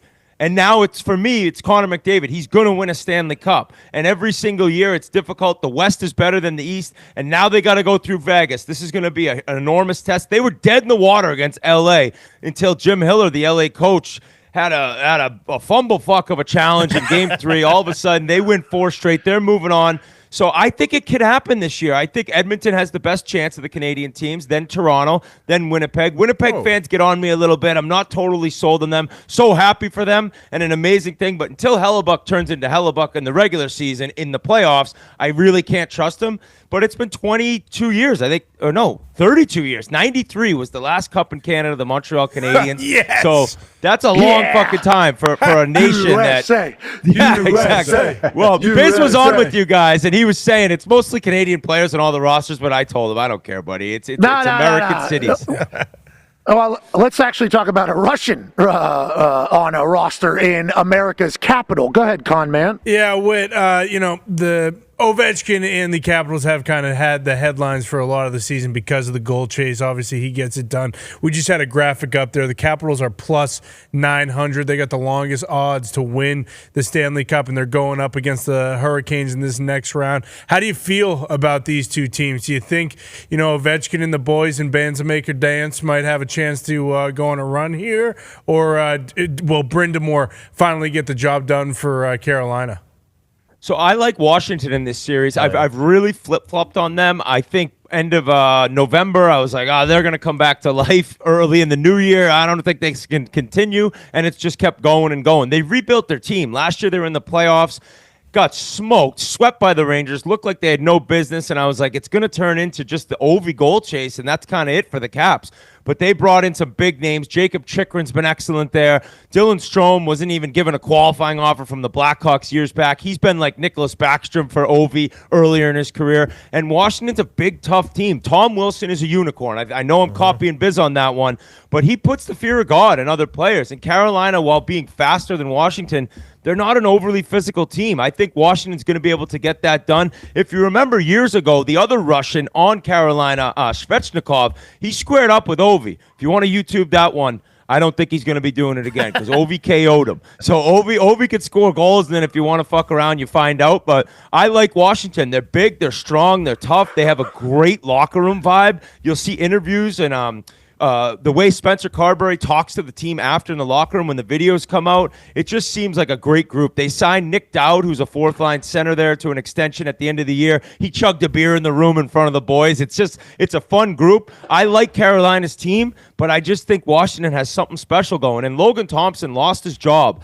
as the starting goaltender with Vegas. They went on to win the Stanley Cup, and he's got a lot to prove, right? He got Wally pipped a few years back, and now he's there. He came back from injury after Game 3 against the Canadiens first round, played Game 4 when everyone thought he'd be out, and he was great. So we're going to see what happens here, but I like Washington in that series, especially with the home ice.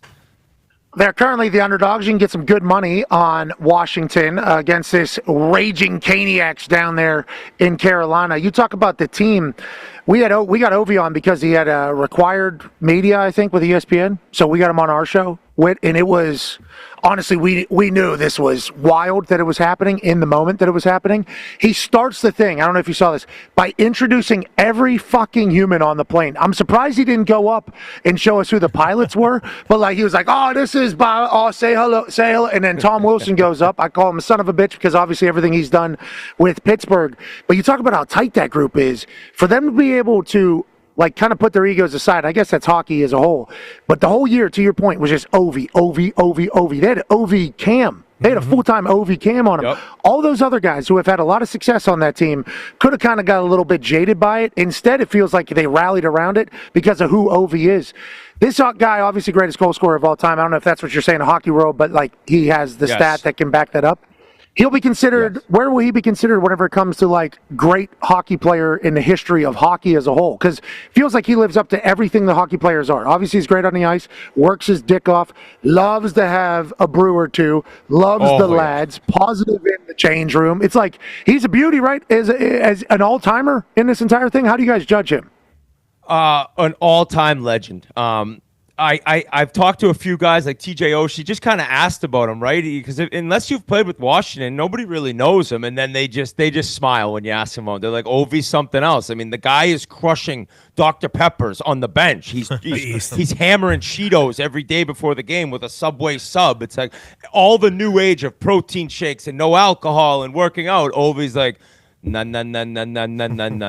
I score goals. I run people over. I drink when I want. I eat what I want, and I show up and I just dominate for 20 fucking years. So it's been incredible to watch. I think that how he's played physically is the most mind-boggling thing for me. Like he's been running people over for 20 years. He somehow and by the way, this year, like him breaking his leg. He broke his leg. It came back. It still broke the record. He might have broken the record in February had he not had that injury. But first time I ever played against Ovi, World Juniors 2003 in Halifax, Nova Scotia. He's a 16-year-old, and that's a tournament for 19, 20-year-olds. And he had a hat trick against us in the first game, and he had a cage on, full cage. You're allowed to wear a half shield once you're 18. I said, who the fuck is that guy?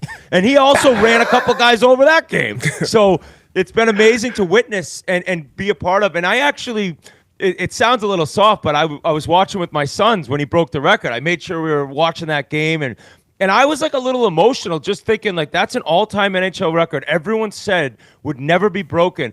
And it was just more like I got the chance to play against him. Like we were rookies the same year. I actually got fined $2,500 for spearing him right in the beanbag. I didn't mean to, but I got fined. Of course. I got fined. Of course. And I got him, and he was like, oh, on the ice. I was like, oh, shit, somebody's going to kill me.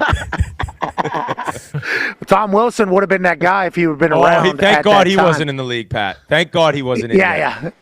Yeah, old Whit would have got a little bit hit there on the return. She had a receipt coming back to Whitney. But you think about Ovi and how physical he is. We saw him fight people in the Penguins series. Like that was a great rivalry for us to watch. Yeah. Pittsburgh and Washington, obviously Sydney and everything he's been able to do. But Tom Wilson becoming like a gifted goal scorer, 30-plus goals, 200-plus hits, only guy in the NHL.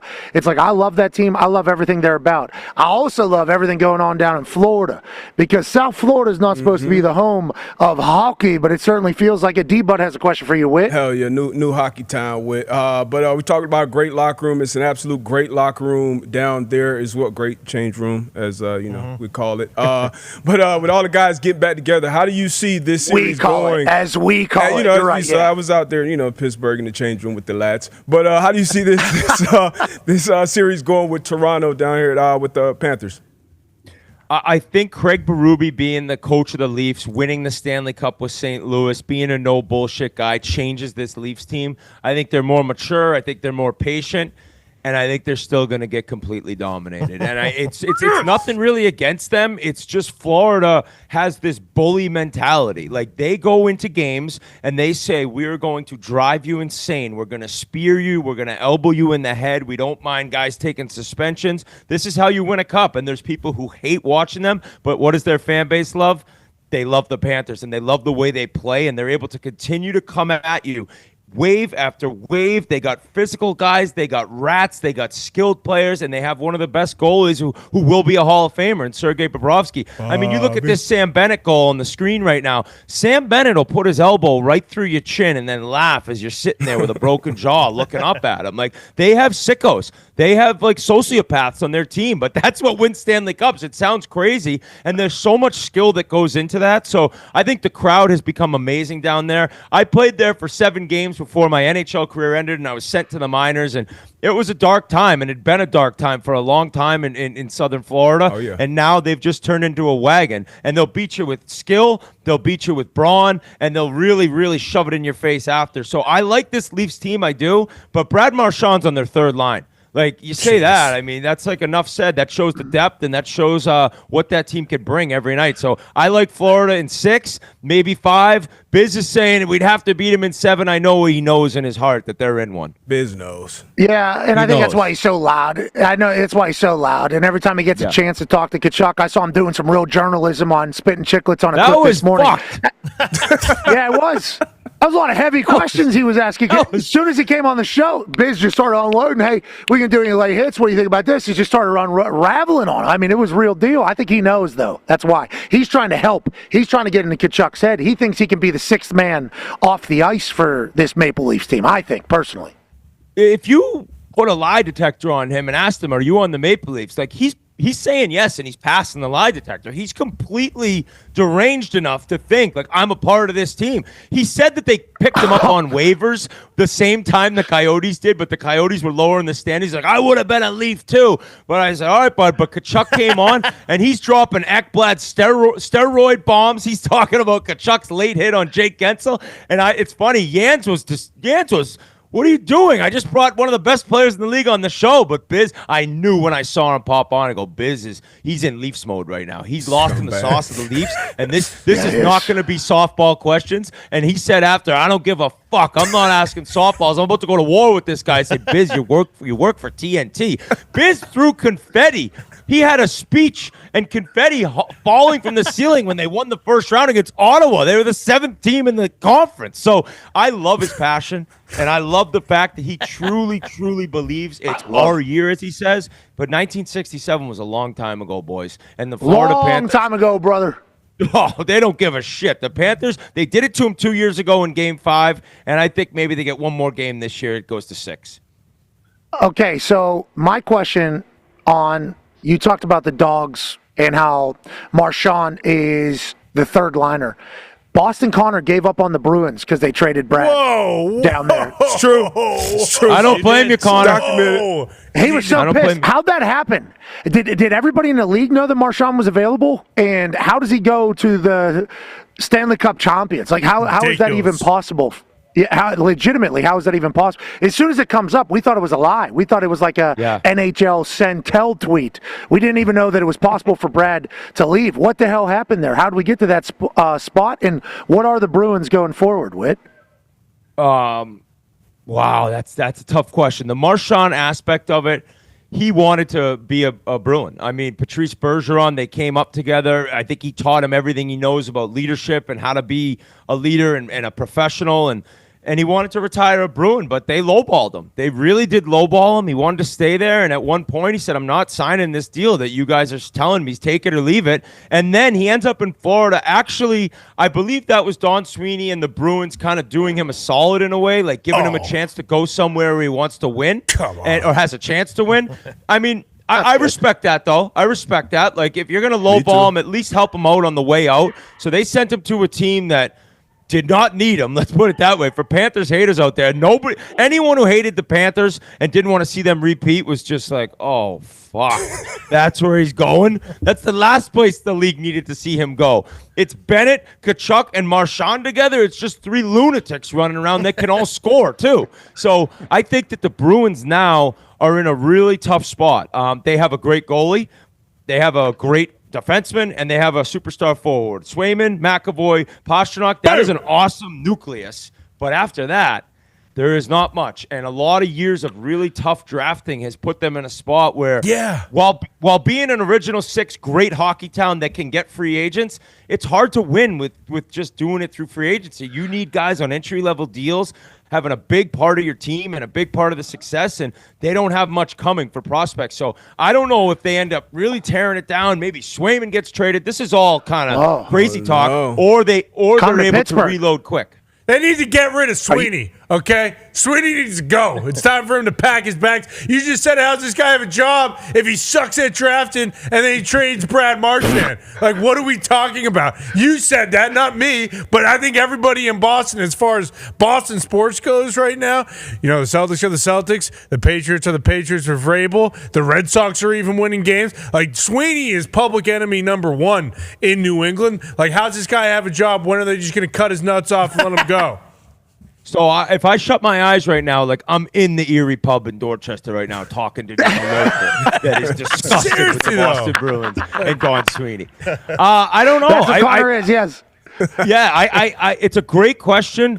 Obviously, Cam Neely believes in him. And while the drafting hasn't gone well, he's made some great trades. I mean, that year Florida got them when they lost to Vegas, like, that was a great team. They beat Florida. They're going on to the Cup final, I believe, and they had traded for Hall, and they had traded for Lindholm, and they'd made some great moves in Orlov.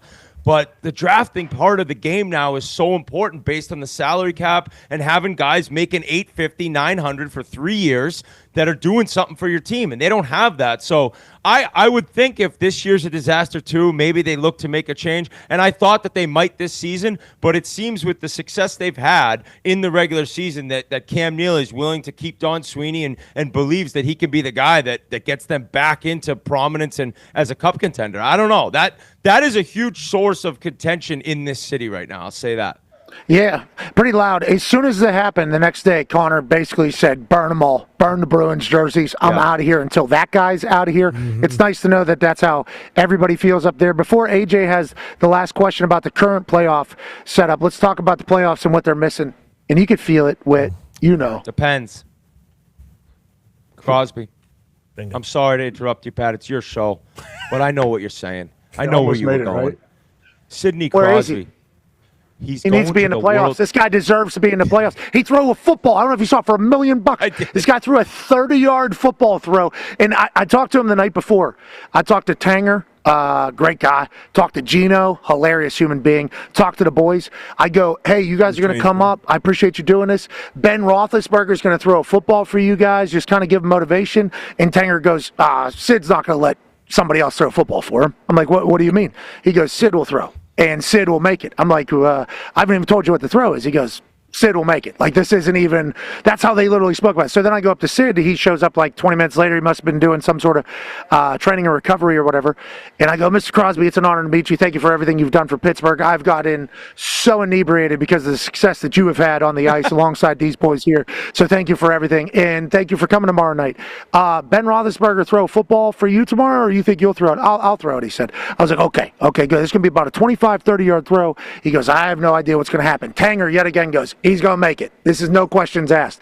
They just believe in him. I think if that was any task that was needed, they would have said, Sid will figure it out. Tang cut a promo, though, then at Big Night Out that was like, you're lucky this guy's here, basically about Sidney Crosby. Obviously, he's special in hockey. He's been great for Pittsburgh. He's been super quiet and humble. But now we're at a point where this team is trying to, find its new way. And it's like Dubas has got a lot to do. What do you think the future looks like for Sid and the Pittsburgh Penguins? What would you do, Whit? And how do we get back into the playoffs? Because we need 87 running wild on the ice, brother, when all eyes are on hockey. It's very, very sad for me to watch the playoffs without him in it. And that is why Biz and I are so relentless on the fact of get out of there, Sid. And I get it. Yeah. He is the most loyal guy. He loves the Pittsburgh Penguins. And I think based on what you're saying, like, they know he'll get it done. I don't know if there's anybody that believes in themselves more than him. Like, I truly think he's like, I can win another Stanley Cup here. Just give me something to work with. Or maybe I don't even need anything because I'm Sidney Crosby. But it's just, we talk about prospects with the Bruins. It's very similar with the Penguins. Now Mike Sullivan's gone. Elliot Friedman, who's a big insider with the NHL, says that Sullivan wanted to get the Penguins better, quicker. And the GM, Kyle Dubas, is like, I think we need to kind of break this down. It's going to be slower. Now, Crosby's off to the World Championships. He's going to the World Championships, which he does not need to do that. He's a hockey junkie. He needs to play. And McKinnon's going too. So now the discussion becomes, can McKinnon convince this guy to come over to Colorado? That is business. Biz has been talking about this for 5 years. Penguins fans are sending him death threats. But it's like that would be the storyline that really can attract some more eyeballs to the game if Crosby was somewhere else. I also think it's part of, he can break all the records, all Mario's records with the Penguins. Those are all within grasp of him. He's one guy that maybe wants to play for one team. You think of Lemieux, you think of Yzerman. There's special players that were the face of a franchise for 20, 25 years, and maybe that's him. And maybe he's so proud he doesn't want to go anywhere else and have to try to do it that way. But I personally would love to see him on a better team that has a chance to win. And all of a sudden, if he goes to another market, like, I can't imagine the jersey sales, the noise, what it would do to the world of hockey. Yep. I don't know what's going to happen. I don't know. Yeah, it'd be great for hockey, I guess. Another headline, okay? You guys do anything for clicks over there at Spit and Chicklets, I guess. Yeah, let's just kick Sidney Crosby out of Pittsburgh. Dubas. This guy who has been basically the face of Pittsburgh. I don't know if Dubas is going to do that. I genuinely don't know. Solid. Sidney Crosby at Big Night Out. Dubas is solid.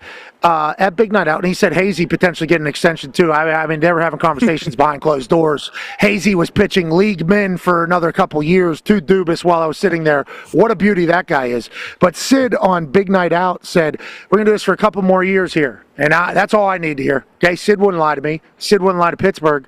Sid wouldn't lie to Big Night Out. But to your point, as I take my body and remove it from the situation as a diehard Penguins fan since I'm a kid. My 30th birthday was a Pittsburgh Penguins themed party, okay?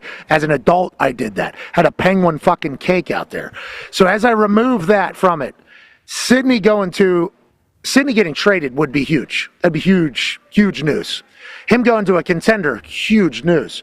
Him going to play with somebody who's been his best friend since his whole life would be huge news. So, I understand for the state of hockey, it'd be great. But, boy, Pittsburgh people would understand, but we'd also be bummed out. I think Marc-Andre Fleury is also playing in that World Championship for Canada as he reunites with Sid and McKinnon and everything like that, fresh off his last game in the NHL. Now, let's talk about the playoffs a little bit. Speaking of Marc-Andre Fleury, he's no longer around. AJ has a question for you. Yeah, Whit, I feel like as a somewhat casual hockey fan that doesn't understand everything going on, I feel like if a goalie stands on his head for 6-8 weeks, a team can find a way to win a cup when a goalie just finds a way to get in the zone.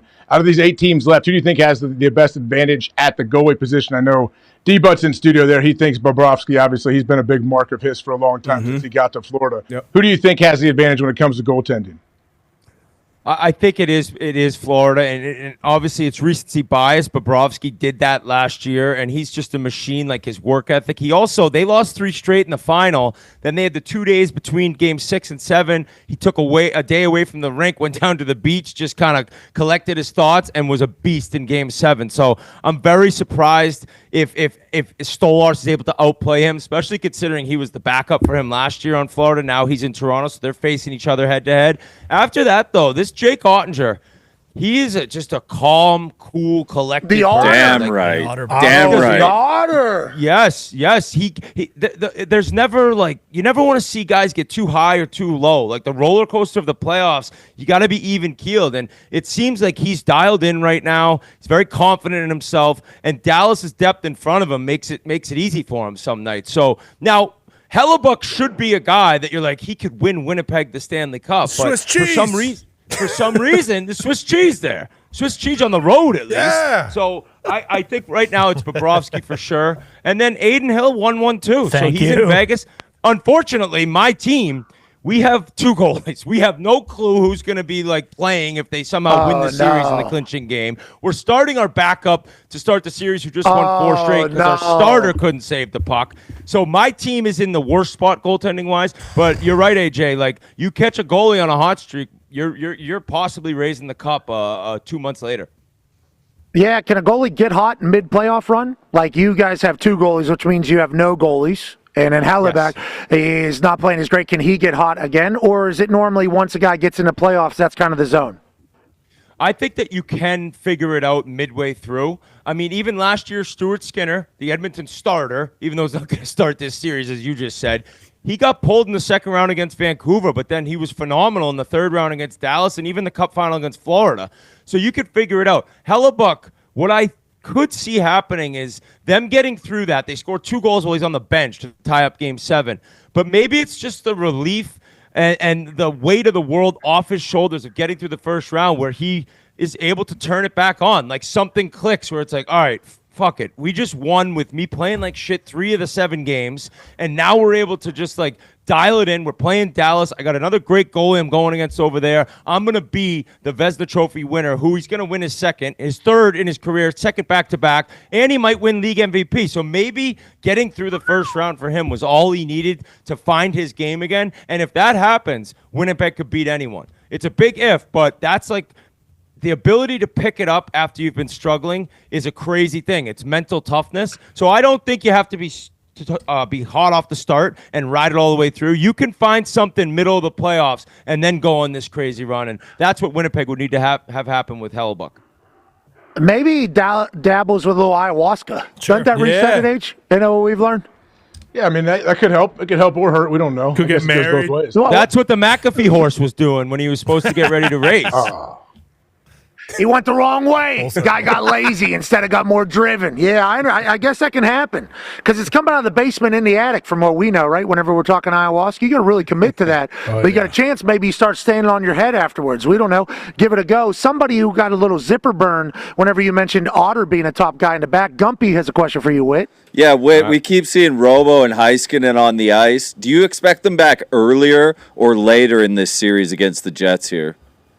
I think that Heiskanen would be earlier. I don't know if they'll be ready for game one, but based on DeBoer's comments, it sounds like both of them will be in. Maybe Robertson a little bit later.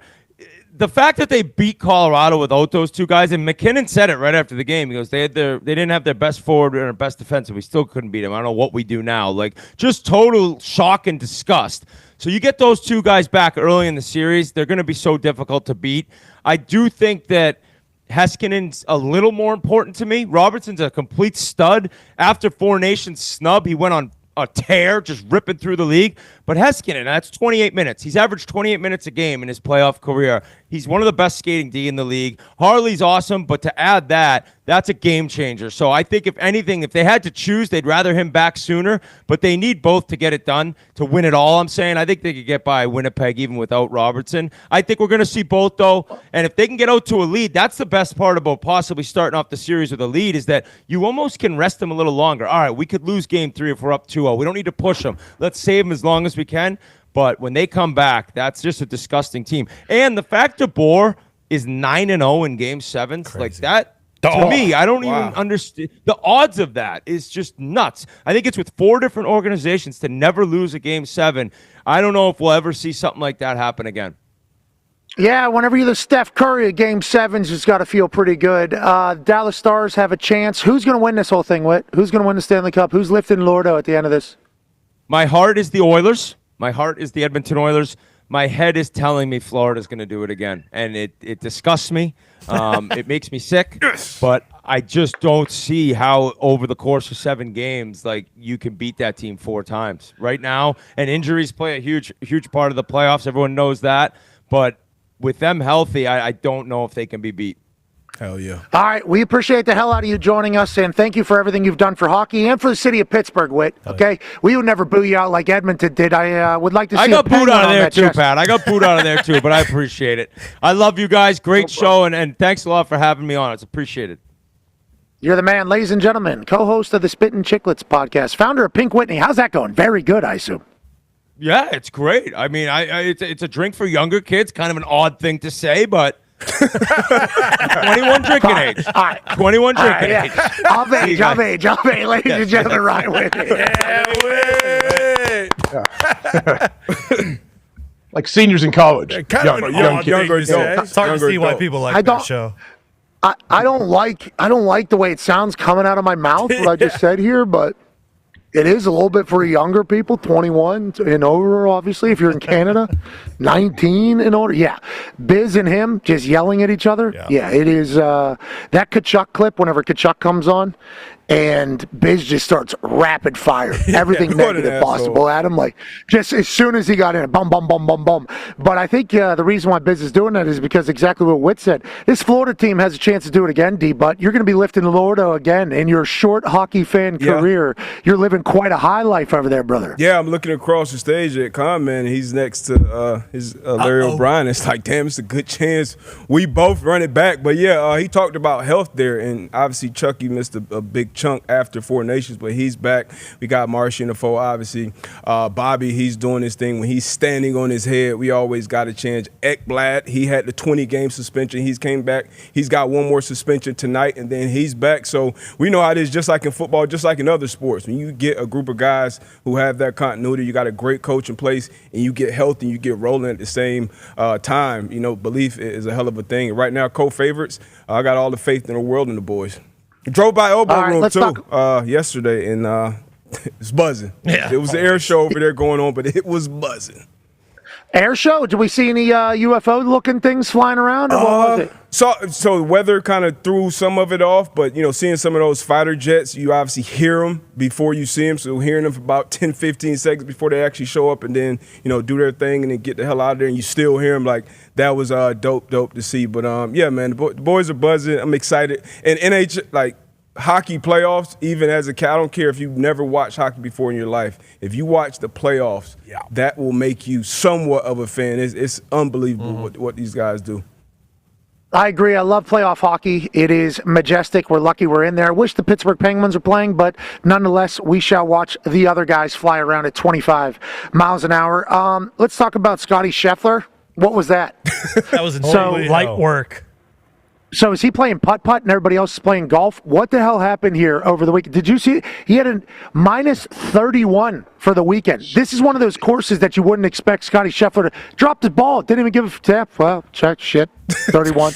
Wins by 8 strokes or something like that. He was up 6 strokes, and he went for it on this par 5 or whatever, and he stuck it to whatever 4 feet. It's like I had no idea what tournament this was. I had no idea that this is a full circle moment for Scottie. I guess he played here as a kid. This is a big deal, so he knew this course inside and out.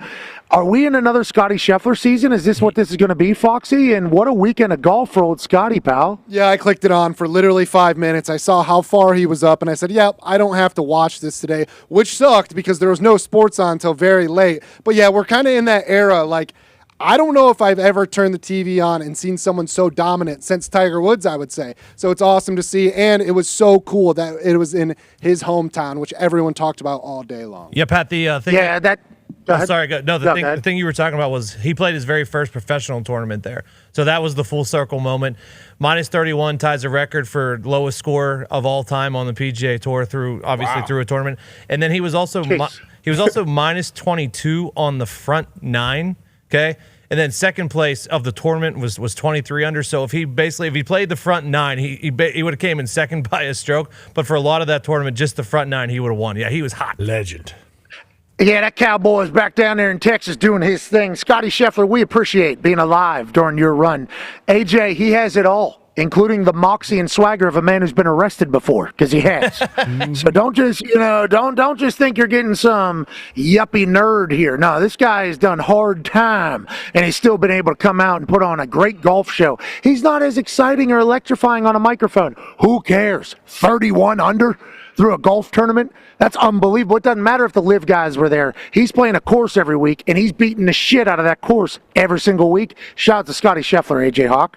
Yeah, shout out to him, but he's probably finally healthy. Remember, in the offseason, right before it started, he cut his hand on a ketchup bottle or whatever, a knife, and then he had to get some kind of minor surgery on it, I believe. So the dude, he's finally healthy. We know when he's not healthy, if he has an off day, he gets like second or third place in a major. So, that's where this guy is already. Coming up. And one more thing. Yep, the major is next week.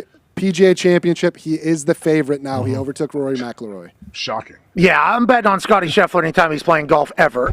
Let's talk a little bit of National League Lacrosse. Is that or National Lacrosse League? What is it, Con Man? I know the PLL. What's the NLL? And is this the sickest goal they've had? Yeah, it's definitely up there. It is the National Lacrosse League. You nailed it. A little between the legs here from Chase Frazier.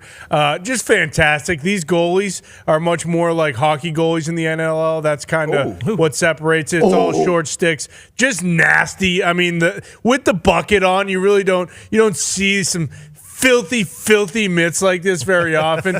Yeah, right there. And that was to go up 11-9. I believe they ended up winning this ball game. But yeah, this is what the NLL brings that kind of the other lacrosse leagues don't. You get a lot of contact. You get the filthy between the legs. You get a different size net, so a lot more tricks and just a lot more steez. You see him here set the pick too, knock that guy over, give me the ball through the legs, goal. See you guys tomorrow. That's the NLL playoffs, too. We knew that. We'll certainly continue to follow along with that. That's the style of lacrosse that's going to be in the Olympics, right, Connor? I believe so. I think it might be outdoor, but still it will be like kind of more of a 7-on-7 type look, or I guess including the goal. Boxy. Box lacrosse, if you will. And also shout out Matt Kavanaugh. He retired from lacrosse yesterday. Hell of a run from the lead Kavanaugh boy. Obviously, there's other Kavanaughs still doing it. We can't thank you enough for allowing us to do this for a living. We'll continue on digital as I'm live here in Omaha. AJ's in Ohio, and the boys are in Indianapolis, Indiana, back in the Thunderdome. We'll be back tomorrow with a huge show, and maybe AJ will get an answer. Is Aaron Rodgers married? Where's he playing football? How about the NBA and the NHL? Obviously, another massive night happening, and Monday Night Raw live, 8 p.m. Eastern on Netflix. Gunther and I in the same building at the same time. I'm ready for whatever. We'll see you tomorrow. Goodbye. Okay, I'm going to run to the bathroom. We'll be back, and we'll finish up this show on the other side. We appreciate you all so much. Be a friend, tell a friend something nice. It might change their life. Take 5. 5. Our general manager, Adam Pierce, has suspended Gunther indefinitely and has fined him an undisclosed amount of money. Yeah. I think it's time for me to address the situation.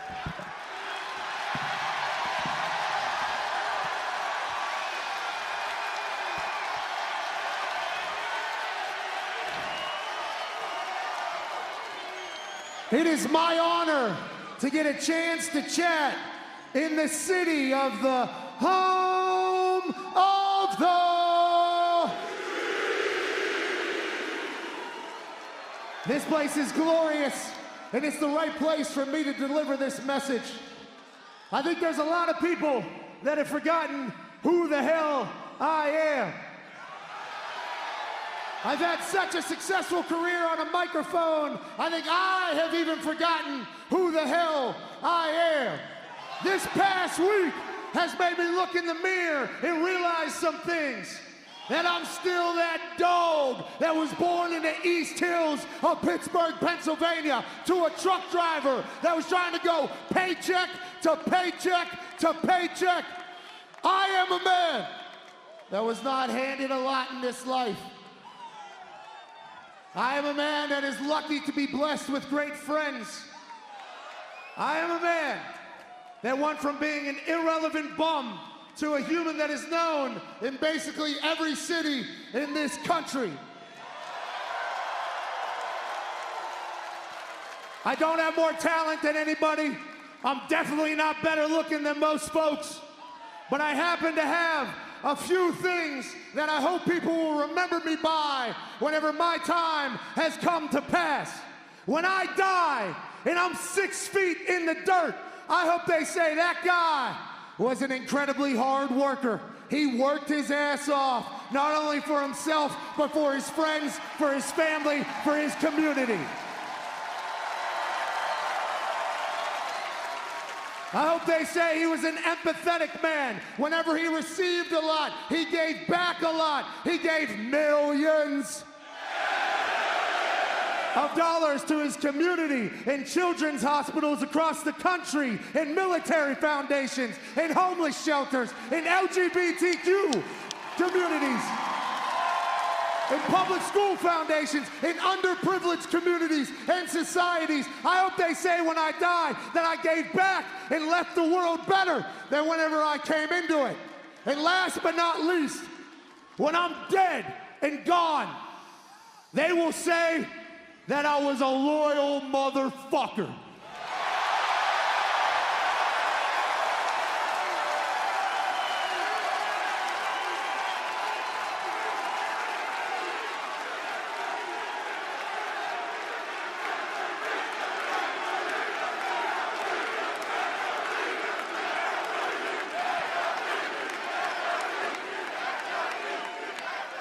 You must ride for those that ride for you.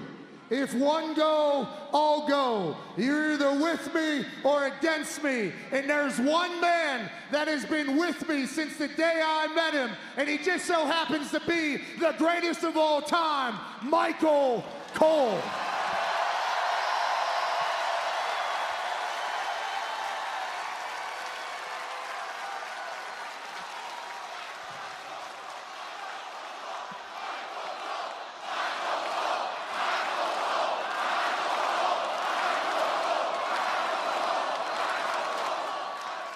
To Michael Cole, I will be loyal till I'm in the soil. And if somebody wants something with him, they got something with me. So last week, when that Austrian asshole put his hands on the GOAT, I had no other option but to protect my boy.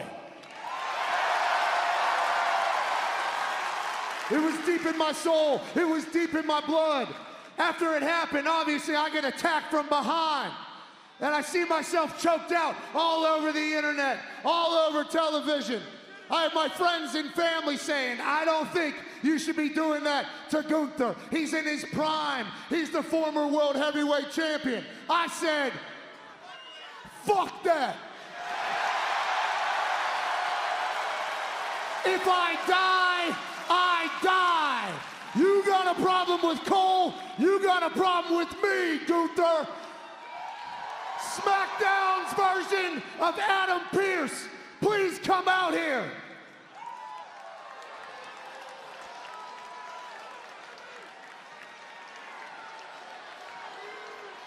Mr. McAfee, I know Adam Pearce's management style tends to be let chaos reign supreme on Monday nights, but I'm in charge tonight and I do things a little bit differently. Now, you and I know that this is not the time or the place for this discussion, but you called me out, so here I am. So please, keep it professional, Pat. I know you're just a middle manager, just like Pierce, and Pierce, we miss you. But I know you have the power on this particular evening to make some things happen. I don't like that Adam Pearce suspended Gunther. I don't like that Gunther isn't here. I want you to lift Gunther's ban, and I want to fight Gunther ASAP.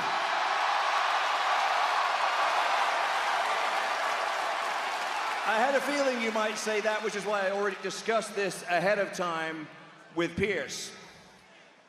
As far as lifting the suspension on Gunther so you can get your hands on him whenever you want, the answer is no. You two are far too valuable assets to the company. I can't take that risk. But speaking of value to the company, I have an alternative. We can lift the suspension on Gunther, and you can get your hands on him in a sanctioned contest inside a WWE ring. Pat, what I'm proposing is this. Pat McAfee versus the Ring General Gunther, one-on-one at Backlash.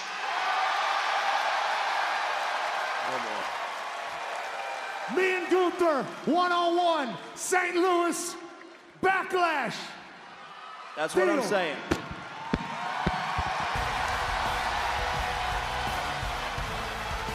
Well, I hope you know what you're doing, Pat. Nonetheless, we'll get his reaction in a moment. But speaking of Backlash, of course, John Cena. To hell with Gunther, Michael Cole. Like, I view life as professional wrestling. I think every human is a heel or a babyface. You just got to take them for what they are and just kind of keep it moving. Has that mentality helped you? Yeah. Because why? It just puts things in perspective? Yeah, like, I think if somebody's they're just a heel. You know, like, it's a lot. So you don't get mad? Bingo, yeah. It's like, this is just a heel. Like, this is just who this person is. Oh, this is a babyface coming through here to help us out. That's cool. You know, so I don't really take many things serious or personally. I just That's great. That's a gift. Yeah. Well, life's wrestling.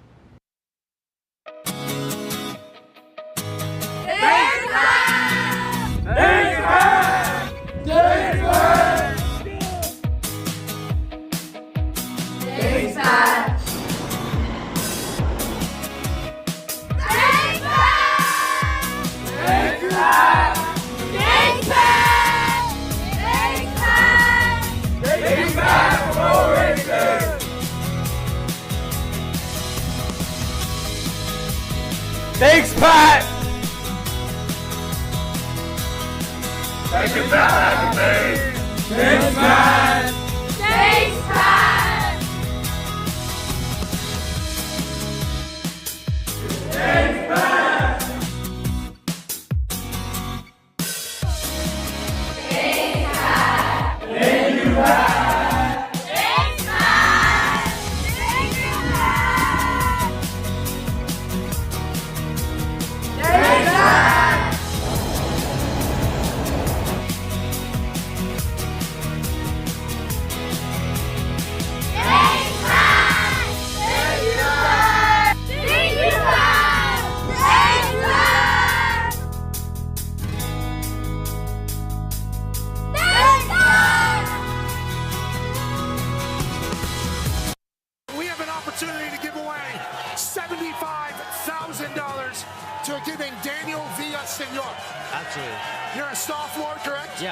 What is your major? Civil engineering. Okay, so what's that mean? What is civil engineering? I don't really know. Have you ever kicked a ball before? I have.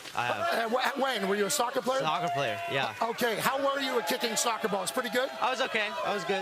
Have you ever said anything negative about football kickers? Maybe once or twice. Daniel! Damn, Daniel! We don't need that. You make a field goal here from 33 yards uphill. You're the civil engineer. You'd have to tell me, I think it's about a 40-yard kick. If you're able to do that, we will give you $75,000. All right. He's got no laces. Yeah, what do we got going here? Can we get a shot of shoes? What time? Hey, a shot of the shoes. Daniel showed up in his Vans with no laces. What time did you get here for this? About 11:40 last night. You need a lot of power. Good luck, Daniel. I'm not feeling it. Not feeling it.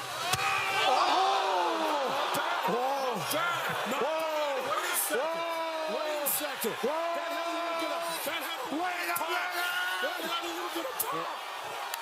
Just like everything this morning, that was a surprise. We did not expect that. Let's go. We got to do one more shot. One more kick for $100,000. You got this, dude. Let's go. How about this, Daniel? How about this, Daniel? Not only is this one for $100,000, if you make it, we'll add another $100,000 to the $500,000 donation we're about to make from College Game Day to the hurricane relief. It could be $600,000 if you make this, with $100,000 going into your pocket. Daniel, this is bigger than you. Let's make a kick, bro. Way to overcome the shoes here. That was a heck of an effort. Come on, you got this. In Berkeley, California. You got it. Oh!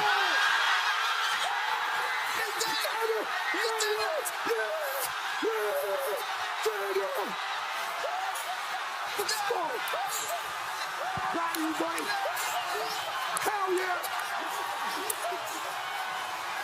Great job. Damn, Daniel. Damn, Daniel. All right. What just happened? Are you kidding me?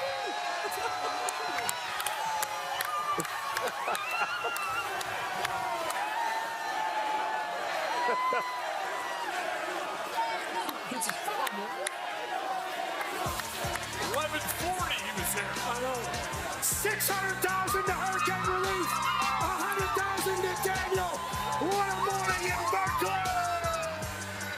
Way to go, Daniel. Hey. Why? Let's go. This show stinks, and the fact that you listen, we are very, very thankful for. McAfee on the line with a gorgeous assist. The all-time leading tackler for the Green Bay Packers. You pig! Damn it! Your friend tell a friend something nice could change their life.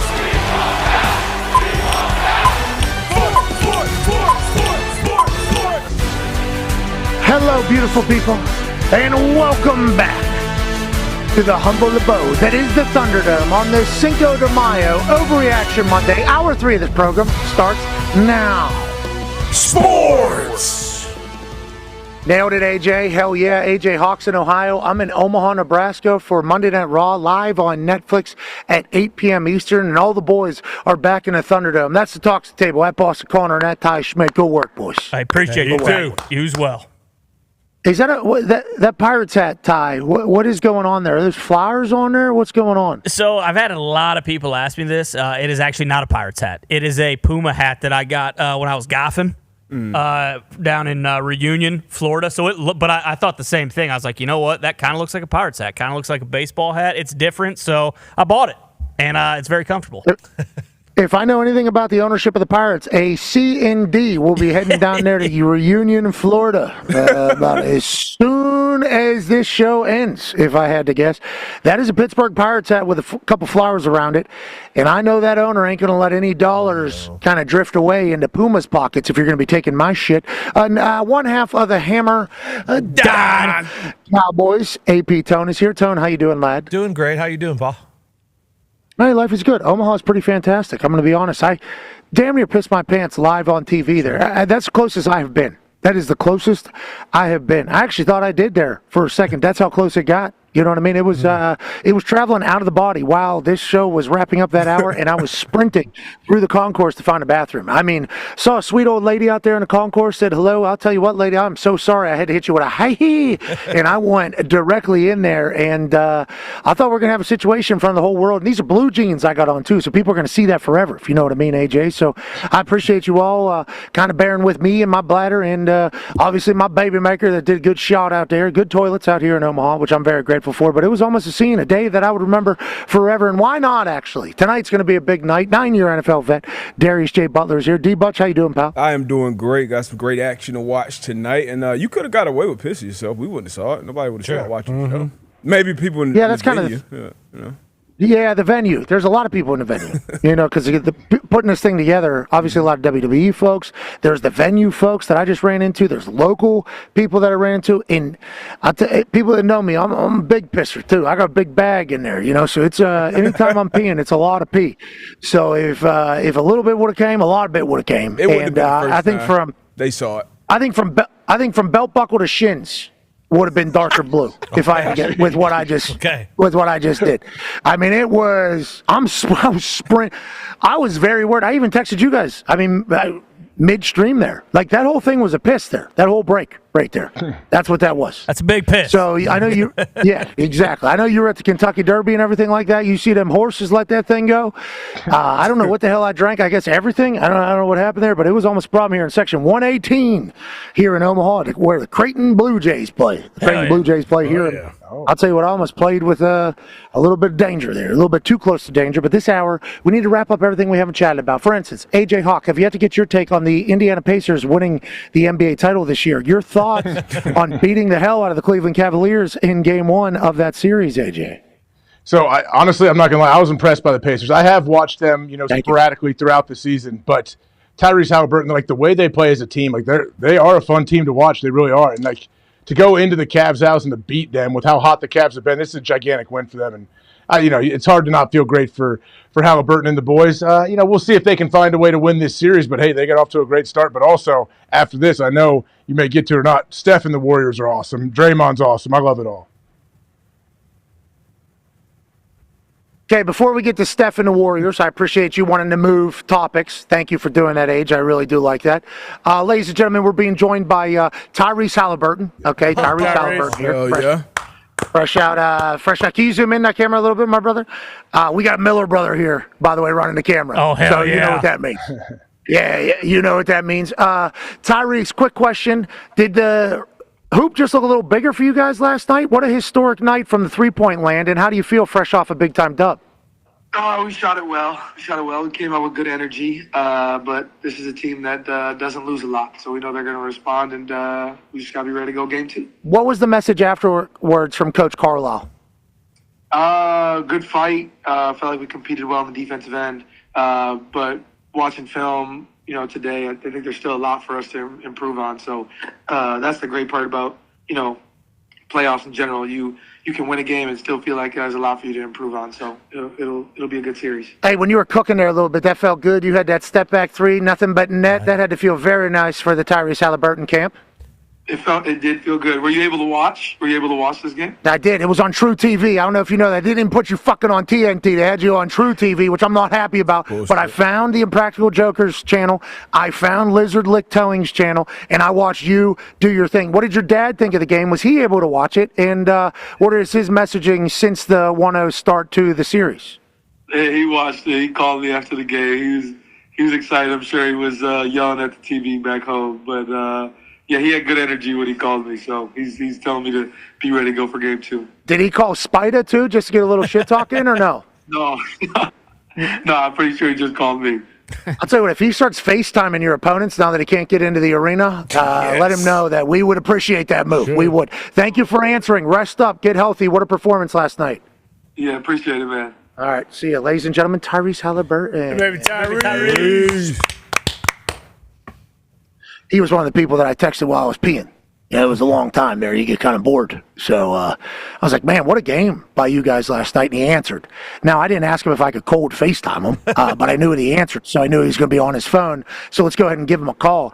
He had a hell of a night. Not just him. I mean, Nemhard is pulling up from logos at this point. This team's this team's real deal, Con man. Legit. This team is the real deal, brother. Yeah, no doubt about it. And they're deep, Like, I feel like that is kind of what separates a lot of teams sometimes is when you can have your star like Halliburton or Siakam kind of go off the floor and for the, second group not to completely blow the lead or whatever momentum they might have. Like, we talk about TJ McConnell a lot, too. When he comes in, the team is still buzzing. Obi Toppin coming in. Like, the Pacers are very legit. I'm excited to see where this series goes just because of what Tyrese said. Like, Cleveland also very deep, also has a bona fide stud. We'll see what happens with Darius Garland if they can get him back. But yeah, I watched this game last night, was so fired up. I said, you know what, screw it. I'm going to the Pacers on Friday. So I'm gonna go pay my respects game 3 as well when they come to Indiana. But feels like this is going to be one of those series that goes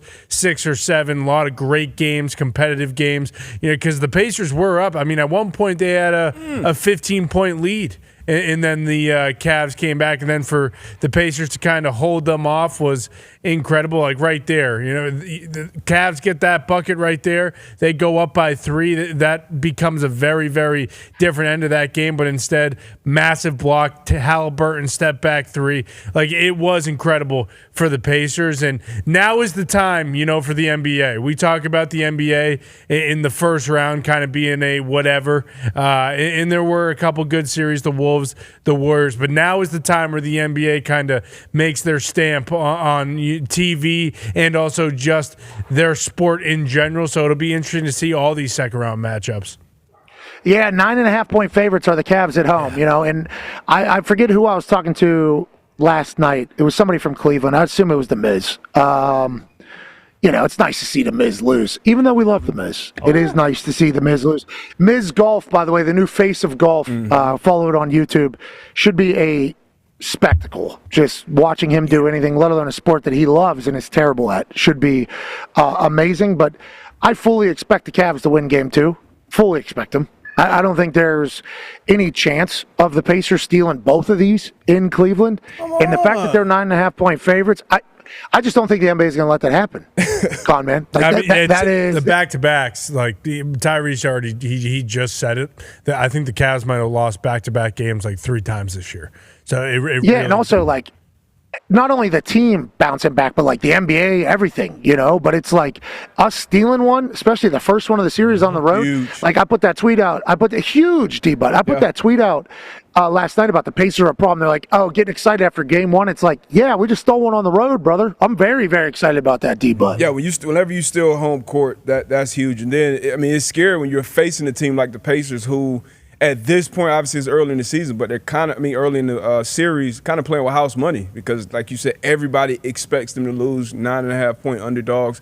And the style of play that they play with, I think Kobe talked about it years ago when he was talking about how James Harden plays and why, he doesn't see that style of play winning a championship, like just iso ball, whole defense is looking at you. Like the ball is always moving, guys are always moving.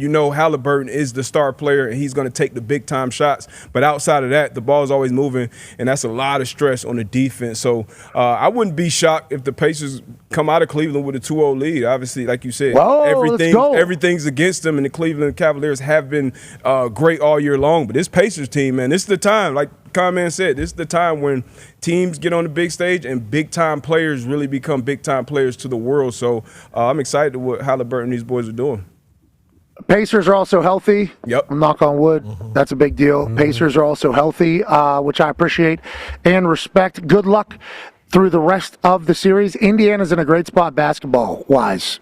AJ, obviously, Indiana University stole West Virginia's coach. And was this kid ever hurt? I don't know. He's playing for Indiana and what they got going on Purdue, obviously, always going to be good. The Pacers are right now up 1-0 over the number one seed in the East, the Cleveland Cavaliers. And then I don't know if you saw, Caitlin Clark and the Fever beat the entire country of Brazil by 1,000. Yeah. In Iowa. I don't know how Brazil's team is normally. I don't know if they had all their stars or not. But over there in Carver, the Fever had a preseason game, and Caitlin pulled up from 2 feet behind her 22 logo. You see the 22 on the court right there next to MediaCom. That was where she broke the record from. And obviously that is where we all fell in love with Caitlin Clark's basketball style, pulling up from wherever, whenever, and it falls. Huge momentum behind the women's basketball game because of one person.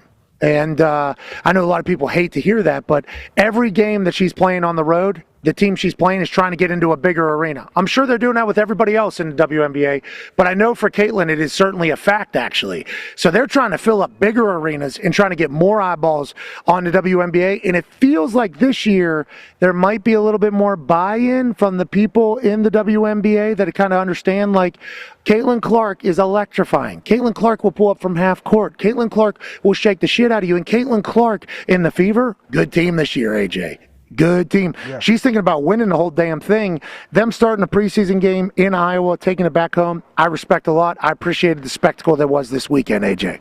Yeah, who exactly was this Brazil team? Who was the roster? Is this like their world team, their team that goes to the Olympics? Like, what is it? Yeah, national team. Yeah, it's some of the beat them by 100. Yeah, it was kind of some of their national. It's some of their national players, because a lot of like the players who are in the WNBA who play for Brazil are with their teams right now. It was young girls, too. Like, there were a couple girls who they said have signed national letters of intent to go play college basketball. So, like, it was, kind of just a mix and match hodgepodge of, like, who's remaining in Brazil outside of – because I think that, like, Cardoso – the girl who went to South Carolina who's like 6'9". 7-footer. Yeah, exactly. Yeah, she's Brazilian, but she obviously wasn't playing with them because she's playing with her, WNBA team.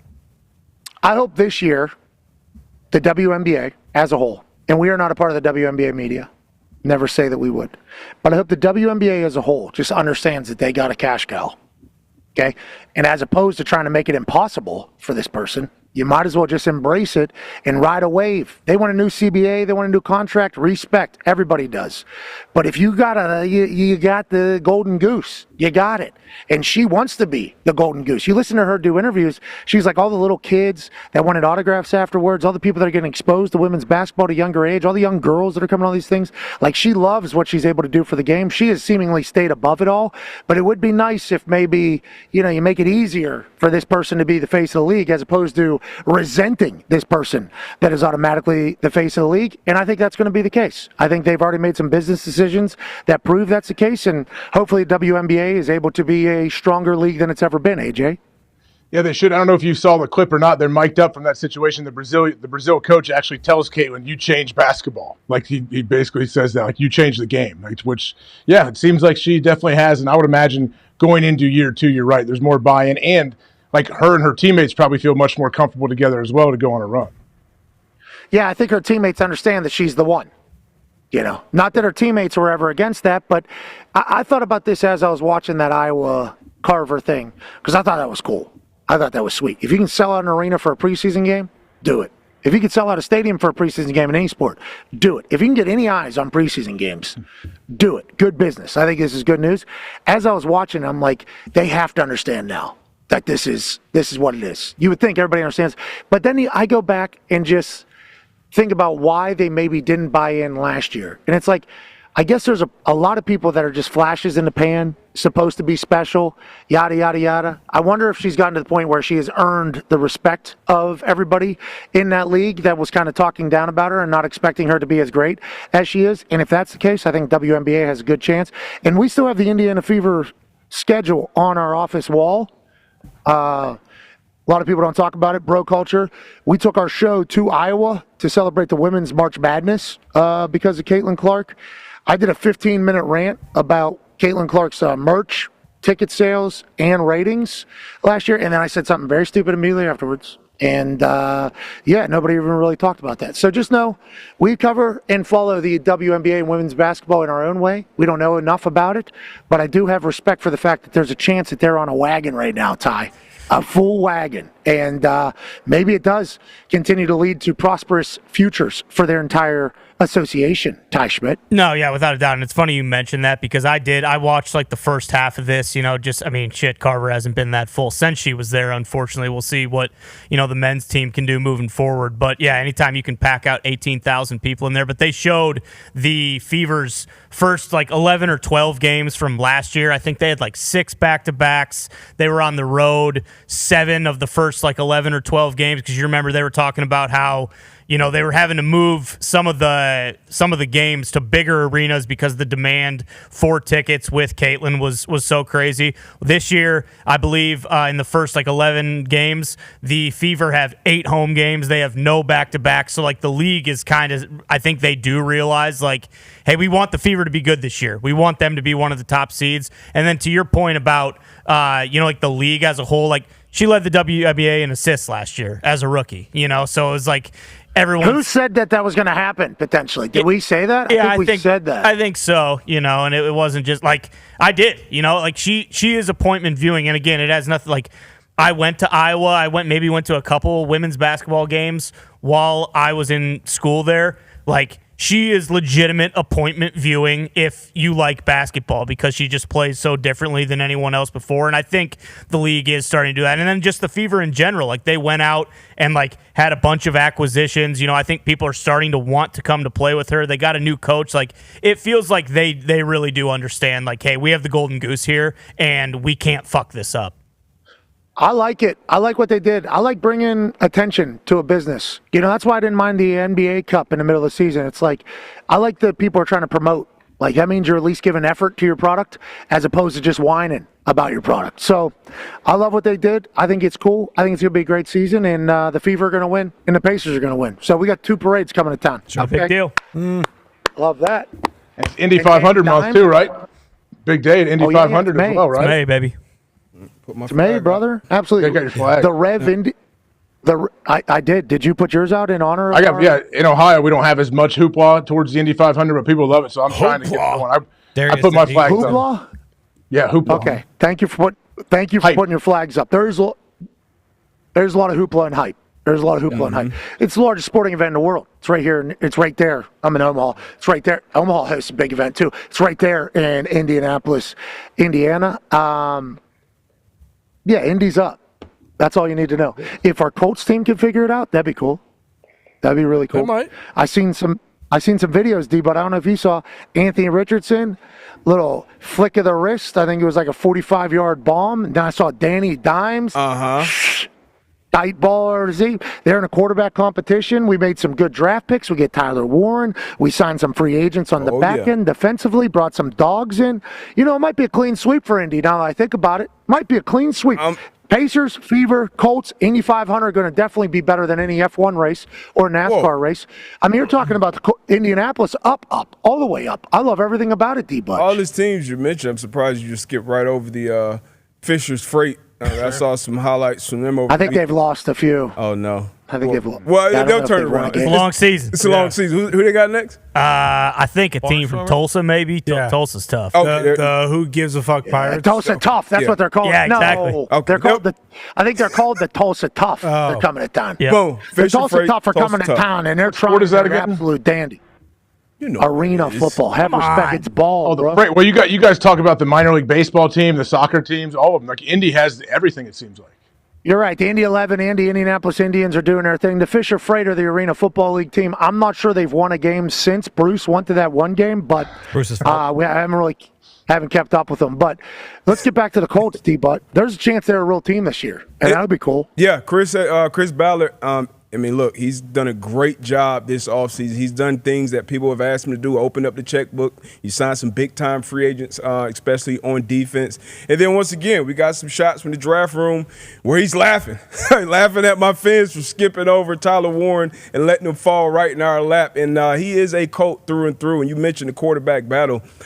Look, competition usually brings out the best in athletes, so I hope it brings out the best in Anthony Richardson or Daniel Jones. I'm obviously pulling for the guy that we drafted in the top 5 to be the future of the franchise. Sure. But we'll see how it pans out. You know, the competition, it's a true competition. It seems like it's going to be open. And we have some good weapons around him, starting with the rookie Tyler Warren. Hopefully Pierce can take another jump. He's a big-time player. AD out there as well, AD Mitchell, Josh Downs. Like, we got weapons. Jonathan Taylor, obviously. How will this new makeshift offensive line look in front of whoever's starting at quarterback? But what is it, May 5th? 5th, Cinco de Mayo. Cinco de Mayo, yeah. Pretty optimistic about the Indianapolis Colts and where we're going right now. Me too. Pacers win, Fever win, Colts win, Indy 500 wins. Indianapolis Indians send a few guys up to the Pirates to get shipped somewhere else so they can go win. Oh, yeah. Jeez. Yeah. They're Indy saying, 11. they're saying I mean, the competition between Five and Dimes is basically like Montana and Steve Young. Really? Thank you. Yeah. I agree. Okay. And on that note, show's over. All right, AJ. Great work in Ohio. Tonight in Omaha. Raw on Netflix, 8 p.m. Eastern time. I don't know what the hell is going to happen tonight between me and Gunther. Keep your eyes Tell you peeled. what. I don't know what part of Austria he's from, but I'm from Pittsburgh, bub. Okay? I'm from America. I ain't worried about a damn thing. You might knock me out. Shit. It's happened before. Got stitches right here. There's a chance. There's a chance you're going to get me. But guess what I'll do? I'll get right back up and say, did it again, bitch. Yeah, that's what, for the good of my friend. For the good of Michael Cole, for the good of society. So tonight will be a blast. I think we got some great NBA games tonight. Obviously, the NHL is in full swing. We got Monday Night Raw, and then we'll be back tomorrow. AJ, are you going to get an answer for us? You know what? I am not super confident I will have an answer for you. But, I will continue to explore. You're the best man. Continue to pry. Pound the pavement. Yeah, you giving a speech at this thing? If it's already happened, are they going to do a reception at least? I don't know. I would hope so, right? If they did the official thing with it, I would hope. Yeah, you have a big party. Did he get engaged too? Did you hear that? Like, did she ask him to marry him, and that's why he has a ring on? I don't know. I don't think so. I don't think that was the case. But I like I said, I think anything is possible. Is it a heart rate monitor? One of those rings that monitor your heart rate and stuff? I thought that possibly for a second, like an Aura ring. Those things have little lights, like a sensors in them, but I do not believe that is what he had on. What if he's trying to change, so everybody says if I wear a ring on my left ring finger, I'm married? What is that what it is? I mean, maybe he's trying to change the whole dynamic of everything. Yeah, I don't know. Yeah. Maybe he's sick of this just being how it is. I'm sick of it. Why is this got to be the case? I'm not allowed to wear a ring on my left ring finger. It's called a ring finger. Unless I'm married, all my friends get to do it. I'm not allowed to. Why? Because society says I'm not allowed to. Is that? Did you hear any of that this weekend? I did not hear any of that, but I mean, with hearing you say that, I mean, yeah, it could be the case. Any DMT this weekend or football? No, there was not. All right. Not. I mean, there might have been somewhere in the Derby, but not in the Derby crew I was a part of. Okay, sounds good. All right, boys, back in the Thunderdome. Great work today. Great work. Way to get this done. Great work, Pat. Yep, great work. How'd you feel about me on the back wall there? Much better. Boys? How'd Yeah, you it feel looks about me? sweet. Pretty sweet. You can zoom that out. Zoom that out a little, Foxy. I don't know if you can, actually. I don't know. Not you, Mr. Miller. Pretty cool. It's like I'm there. Yeah, it looks good. Hey, bud. Good to see you. Great work today, man. See you too, brother. Yeah, absolutely. I grew in size. It's just Boom. Boom. There's a delay. A little delay. There is a delay. Talks the table. Great work, boys. You really crushed it. AB Tone, way to go. Boys in the back, great work. All WWE people that helped set this up, thank you all so much. Even the people in the truck that turned off the audio right before we went live, you're the greatest people on earth. Thanks for making that happen. They changed it back immediately. Very, very cool of them. Because other people that I've worked with would say, we didn't do anything. I mean, there was no sound. Something had to happen. I had no fucking sound. Then I got sound. No, nothing at all. A lot of accountability at this particular business, which is why I respect it and appreciate it so damn much. Mm-hmm. This is magical. Can't wait for tonight. Very grateful to be here. Thankful to be here. And tomorrow's show should be great. Be a friend, tell a friend something nice that might change your life. We're in this thing together. Team on me. I'll get done. Team on 3. 1, 2, 3. Team. Team. Goodbye.